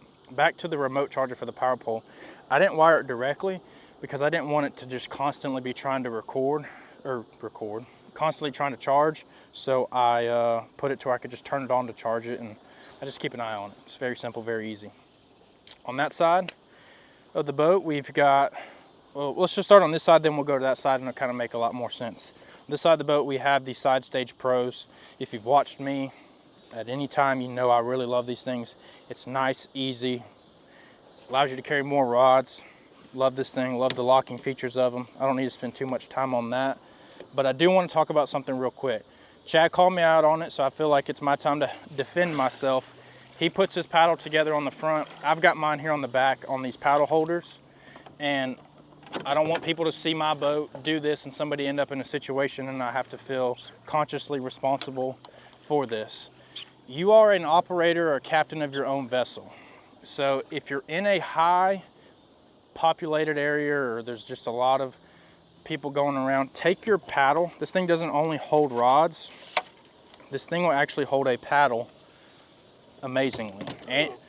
And you can lock it in. That way it's not sliding around, as you can see. So if you're in a busy area, wakeboard boats, bass boats, and you're running a motor, have this easily accessible because you never know if something's gonna go wrong. There's an idiot out on the water and he doesn't see you and you can't get out of the way, or you can't wave him down in some way, or you're not physically able to get back to that paddle. So just a little sidebar, a little side note is well, it actually fit between them, so you could use all three stagers and just stick. Oh, look at that! In there. You can actually move these around, you know. So make it yours how you ever want. So just a little side note, another soapbox. But a lot of people see these as just the rod stagers. They'll also hold your paddle, nice and easy to get out, especially if you're in the boat because the hooks are faced that way. Well, since we're on rod stagers, let's go around this side. You can show them it while I walk around. Yeah, so while you're doing that, our buddy Greg from 3dyak.com made these, and I actually had the question about it myself because I didn't even talk to him. Austin just got these made. Why not just put another one of them over here? What was the thought process behind this? You could potentially buy another one of those, cut it down, because you probably don't want three that are out wide. You could actually take it, flip it up vertical. But I just wanted to show different options because everybody fishes differently. This is like you said, the 3D Yak 2 rod stage. I don't even know the exact name of it. It's pretty cool. Got a little bungee on it to hold them down. It doesn't like lock them in place by pulling the rod back into the corner like the rod stagers, but it's still a cool product to fit some rods on this side. This XTR comes with the rod cradles, and it's pretty much just like 2 little U's, but when you put them in there, you know, those rods, as you're going up and down the boat ramp, driving on the day, you're beating them up, really. Like, I've got some pretty good, or pretty high dollar setups right here, and I just don't want to beat them to crap, just to be real with y'all. So this thing is nice just to have a rod stager to hold your thing. And the cool thing about this thing is, I'm gonna move this one out just so I can demonstrate it better. So the cool thing about this little thing, you got one here, one in the back, is you can take one rod, and this is for obviously people who fish, I like to call them left-handed fishermen because it makes more sense, but that's not a topic for today. We'll just say right-handed reel. And you can take it, and it'll sit up on this ledge and keep that rod from, you know, moving around and dangling. And then on this second one, you don't want to set it on itself because there's just enough leverage and it's just going to end up swinging around. But take it, come in nice and slow or nice and easy. You got to kind of, depending on your reel setups and your rods, and you can actually put the reel handle. Can they see that? And it'll sit on the boat and, you know, kind of help support that stuff.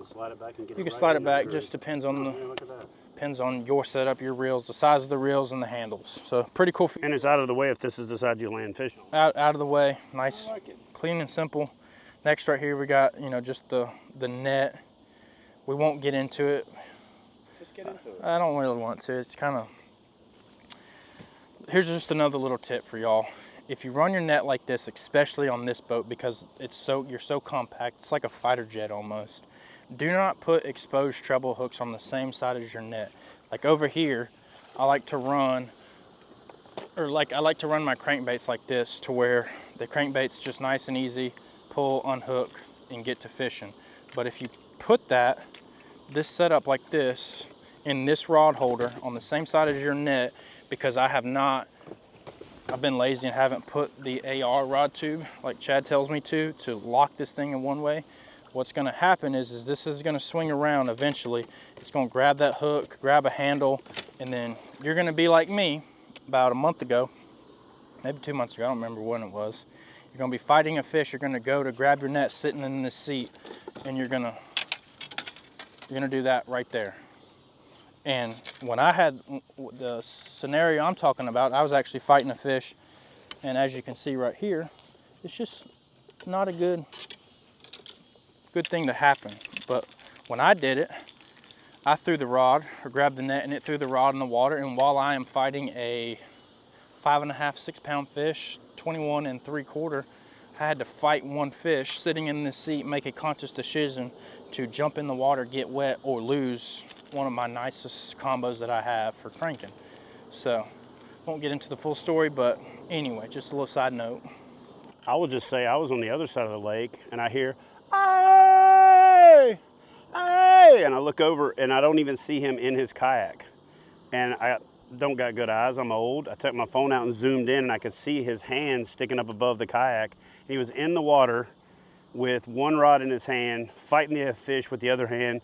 Net was floating beside him. I motor over, help him gather up the yard sail, and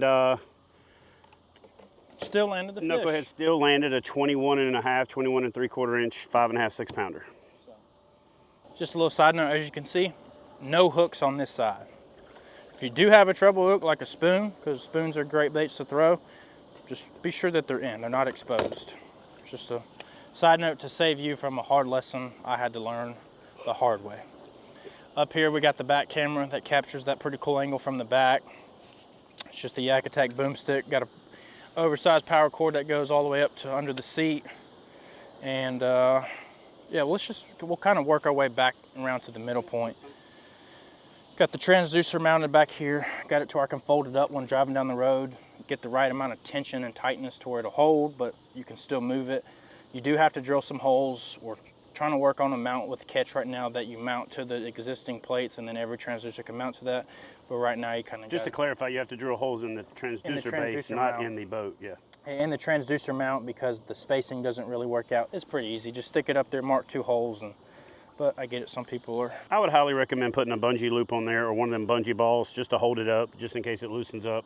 going down the road, you don't end up with it just banging up and down. Got the .1 on the back just to keep the GPS from spinning. Little side note, little rigging tip that a lot of people don't know.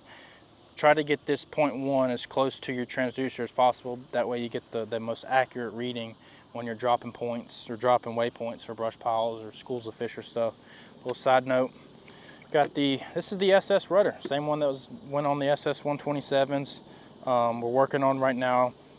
You can see this little stud right here, putting a torpedo mount in here, making a rudder that goes in line with the torpedo mount. That way, because this thing, it's pretty much back there for looks. It helps a little bit, but as you can see, it's not very sturdy, and this is a pretty big boat to, so you need some authority, and this thing doesn't quite do it all the way just yet. So, but it gets the job done. And the XTR is a little higher up off of the water than your standard boats used to be. So the boats have kind of just outgrown that.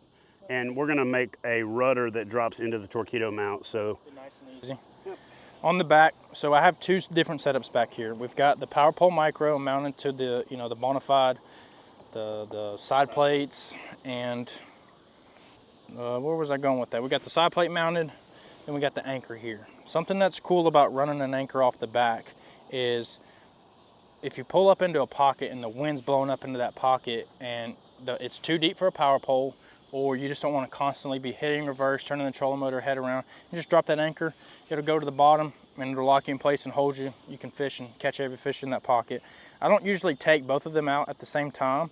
I usually kind of have made my mind up by the time I go out fishing which one I am taking, but there is times, scouting or whatever, that I will take both, but most of the time I don't.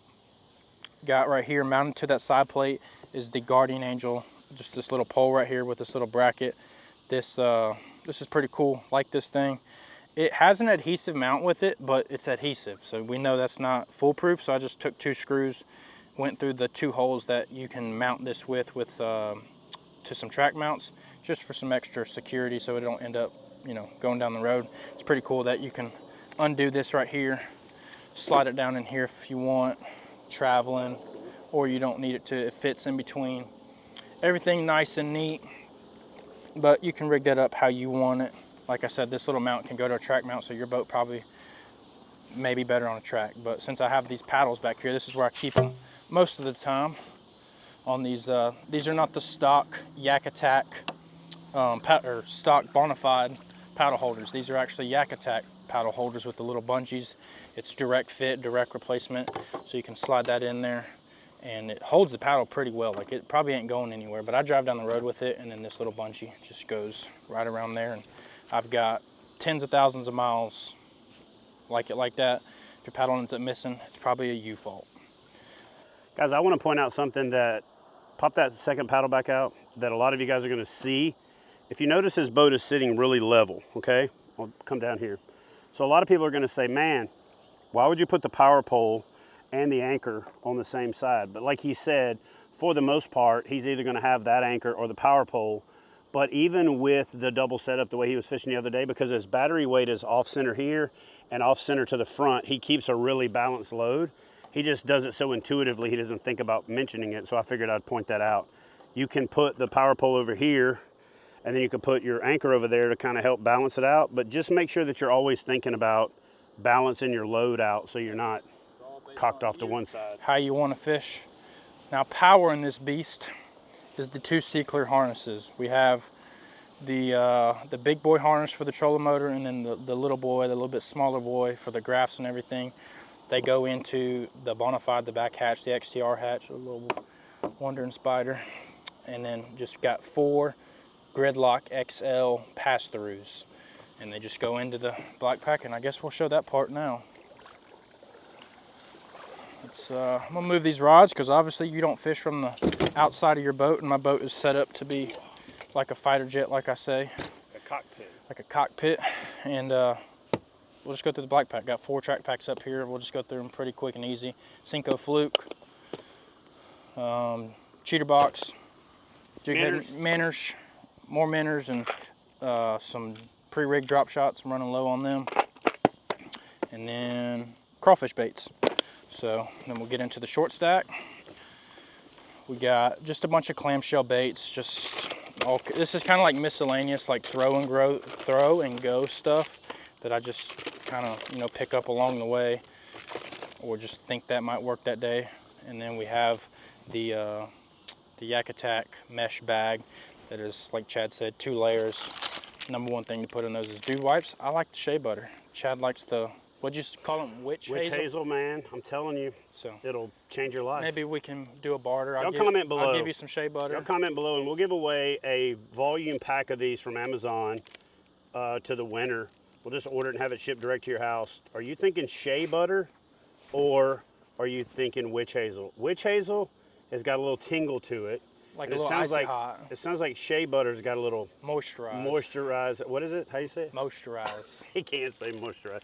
Anyway, y'all comment shea butter, dude wipes, or witch hazel dude wipes for a little bit of spearminty, a little bit of taint treatment. It gives you a little tingle. So up here, you know, the XTR's got that weird offset to it, to where you got the battery tray up high, and then it offsets down into the cockpit.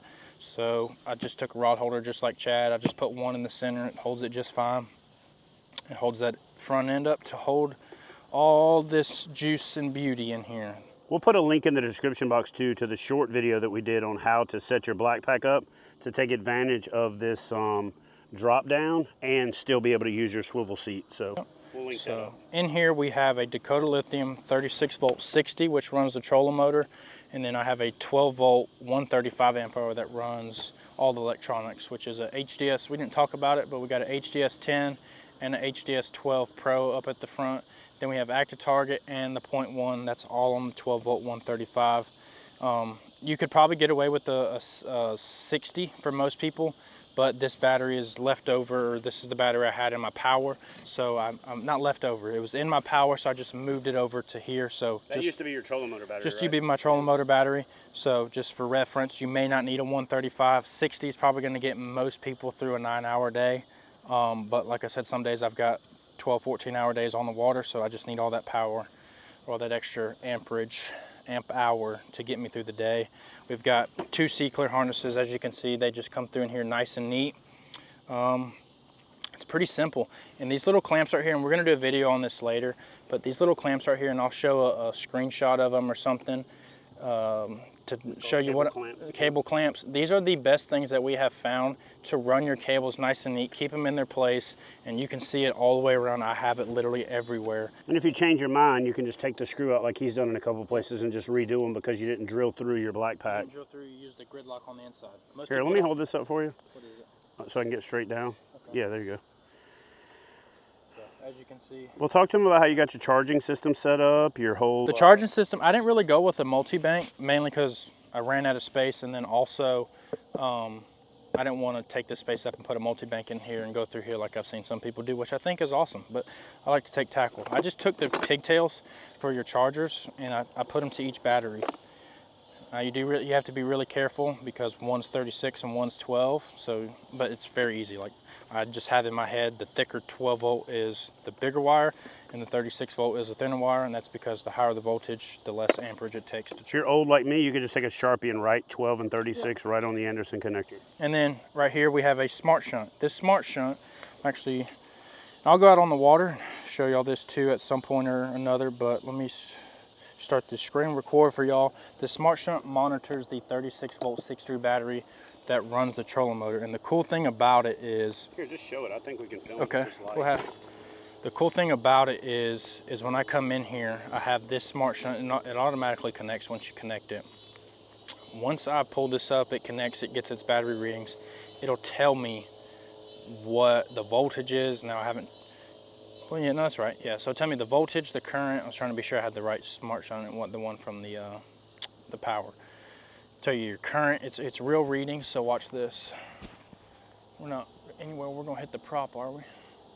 Which the wattage probably might not get this high, because as you can look right there, it'll show you I'm using some amperage to turn the motor because it's using the motor. Yeah, look, it showed up on the app. Live. Now, cool. It's on 5. We're in power pole and we'll hold the motor. Yeah, so it's basically just like the Bluetooth connection, except it works with any battery. Works with any battery. It's real easy. The wiring diagram, it's so simple. So that's a pretty cool thing because we don't have a torpedo or a battery or a monitoring system that tells us what's left. So it just allows me to not have to just be out there guessing what I have. I can just, you know, pop that open, look at what I got. I can say, yes, I can run to the other side of the lake, or nope, I have lead-footed it and I'm out of juice. And that's basically my build, guys. Nope, there's one more thing. What am I forgetting? I literally saw this when I was panning over the boat earlier, and I thought, well, damn it, how did I not think of that? So go ahead and run them through while you've got your cup. So this is the Yak Attack cup holder, and the reason I have it mounted, and all it is, it's pretty simple. Got the lock and load, or the base, and then the actual mount. And then you have a 90-degree adapter right here, and then the stock bolt actually fits through. It's actually thick enough so you don't have to buy an oversized T-bolt or track bolt. And the reason I do this so I can take my cup holder on and off this easy is I don't really use have a water bottle that is small enough to fit in this because I drink like a fish. Most of my drinking comes out of, you know, a 46-ounce Yeti that sometimes this is not even enough. It's just, I drink a lot. It's just, I like to stay hydrated. But this thing is my trash can pretty much. Line clippings, soft plastics, which I've already dumped this out from the other day, little pieces of paper that I find. And what this allows is that once I get done fishing for the day, I just unhook it, take it to the trash can, dump it out. I don't have to like get in here and, you know, scoop your hand out, especially if you've got a bunch of baits in there and they're nasty, slimy. I just dump it out in a trash can or a trash bag and clip that back right there. So that's that. Well, here, I'm gonna tell you what I thought. Here, grab the camera real quick. The reason I thought it was smart is, one, it raises it up so you don't have to sit there in the high seat reaching back trying to find a hole. You can actually swing it out wide if you want to, or you can bring it in line with the track if you want to. But here's where I thought it was really smart. When you bring it inside like this, now you can run stuff on the side that your cup would normally interfere with, so you get the usage of your track back. So I'm gonna steal that. Like, I'll be honest with you, I've been using that cup. Old dog new tricks? I guess you can, if the old dog's willing to learn. And you know, between the tackle management and this and the leader thing that we didn't even get into that you're using, the side here. Let me give you. I'll run right here. POV. Y'all ready for some POV? This is sideline bag. Love this thing. Most of that is most of the stuff in here is fishing gloves, some extra identifiers, and then some crappie baits and some Sharpie stuff. If bass ain't playing, why not go catch some crappie, right? Have some supper. And then what Chad was just talking about is I put my leader in here. I just have some fluoro and some mono in here. And then if I need some line, it's easy to get to. We're actually working on something that'll be pretty cool when it comes time to, you know, popping some holes out right here to where the leader actually just comes out. And then we have... Now I see why you have this tucked in, kind of hidden behind here like this. This is my damn lip grippers that I bought, and I ain't been able to find them. You got that nice, what's it called? Boga grip. Boga. But I also got this for the river, and for, this is a bush hook. So if you're somewhere, you just want to clip it onto a bush to kind of soft anchor. How many of y'all, comment below if you got that 18 to 26-year-old, are you 26 or 25? Wait, which one are you? 25-year-old that thinks everything is yours, and everything is theirs, and everything that's yours is theirs. We're gonna end the video on that. Y'all comment below. No, we actually got one more thing. Since this old dog did learn a few tricks from you, I promise you, if you'll switch to the AR rod holder, that little thing will lock into it. Mwah, it's perfect. So pretty much it. Oh, let's talk about this real quick. Got the Anchor Wizard, and then the way I've got it routed, because you saw it back there, but you don't know how it's routed. That's going to be a big question. Just took some, you know, Yak Attack vertical tie downs, ran them, and as you can see, it stays out of the way, or it has its own path to get in and out. Sometimes you just got to, you know, give her a little slack. Don't fall down and get caught up around Don't stuff. fall down. And then on this boat, because I, you know, ran it like this, as you can see right here, normally I run this vertical tie down. But this time I ran are these the 90 degree? Is that the proper terminology? Yep. So the 90 degree, because it moved the top head to the side, and that way I can mount that to the black pack. That way if I ever do flip, which if you flip this boat, you have done something special in my eyes. And it'll hold that black pack in spot, not even just for flipping, it holds it in space. Ain't no bungee holding a 3660 and a 12 volt 135 and 47 rods. And 322 pounds of tackle. All right, I got one question that I know is gonna just be burning a hole in people's brains, and somebody's probably already commented it. How much do you think this whole setup is? Do you know off the top of your head, or are you gonna have to sit down with a calculator and tally it up? All right, y'all do me a favor. I'll have to go look at some bank statements. Go down into the comment section and look at the pinned comment, and we'll put the total build out cost of Austin's boat That way you don't have to speculate. I mean, you can still speculate, but we'll put the total build out cost. And yeah, that's it. So we're going to continue to try different stuff, configure, reconfigure, to give you guys the opportunity to save time, money, or spend more money, but less time on this gear as we try it all. So stay tuned for the next video where we probably have another modification, because we're headed to ICAST next week. I'm sure there's gonna be some new stuff that we'll probably try. This boat right here still never ceases to amaze, but I also still love jumping in the RS-117 or the RVR and heading down a creek or a river with one tackle box and a couple of rods. So see you guys in the next video. Thanks for watching. Don't forget, trigger that algorithm by hitting a comment in the comment section below, and then even better, comment on a comment, and that'll even further let the YouTube algorithm know that you guys are a community, that you're here, that you care, and that you're interested in this content, and it'll help serve it out to more people. So we'll see you guys in the next video.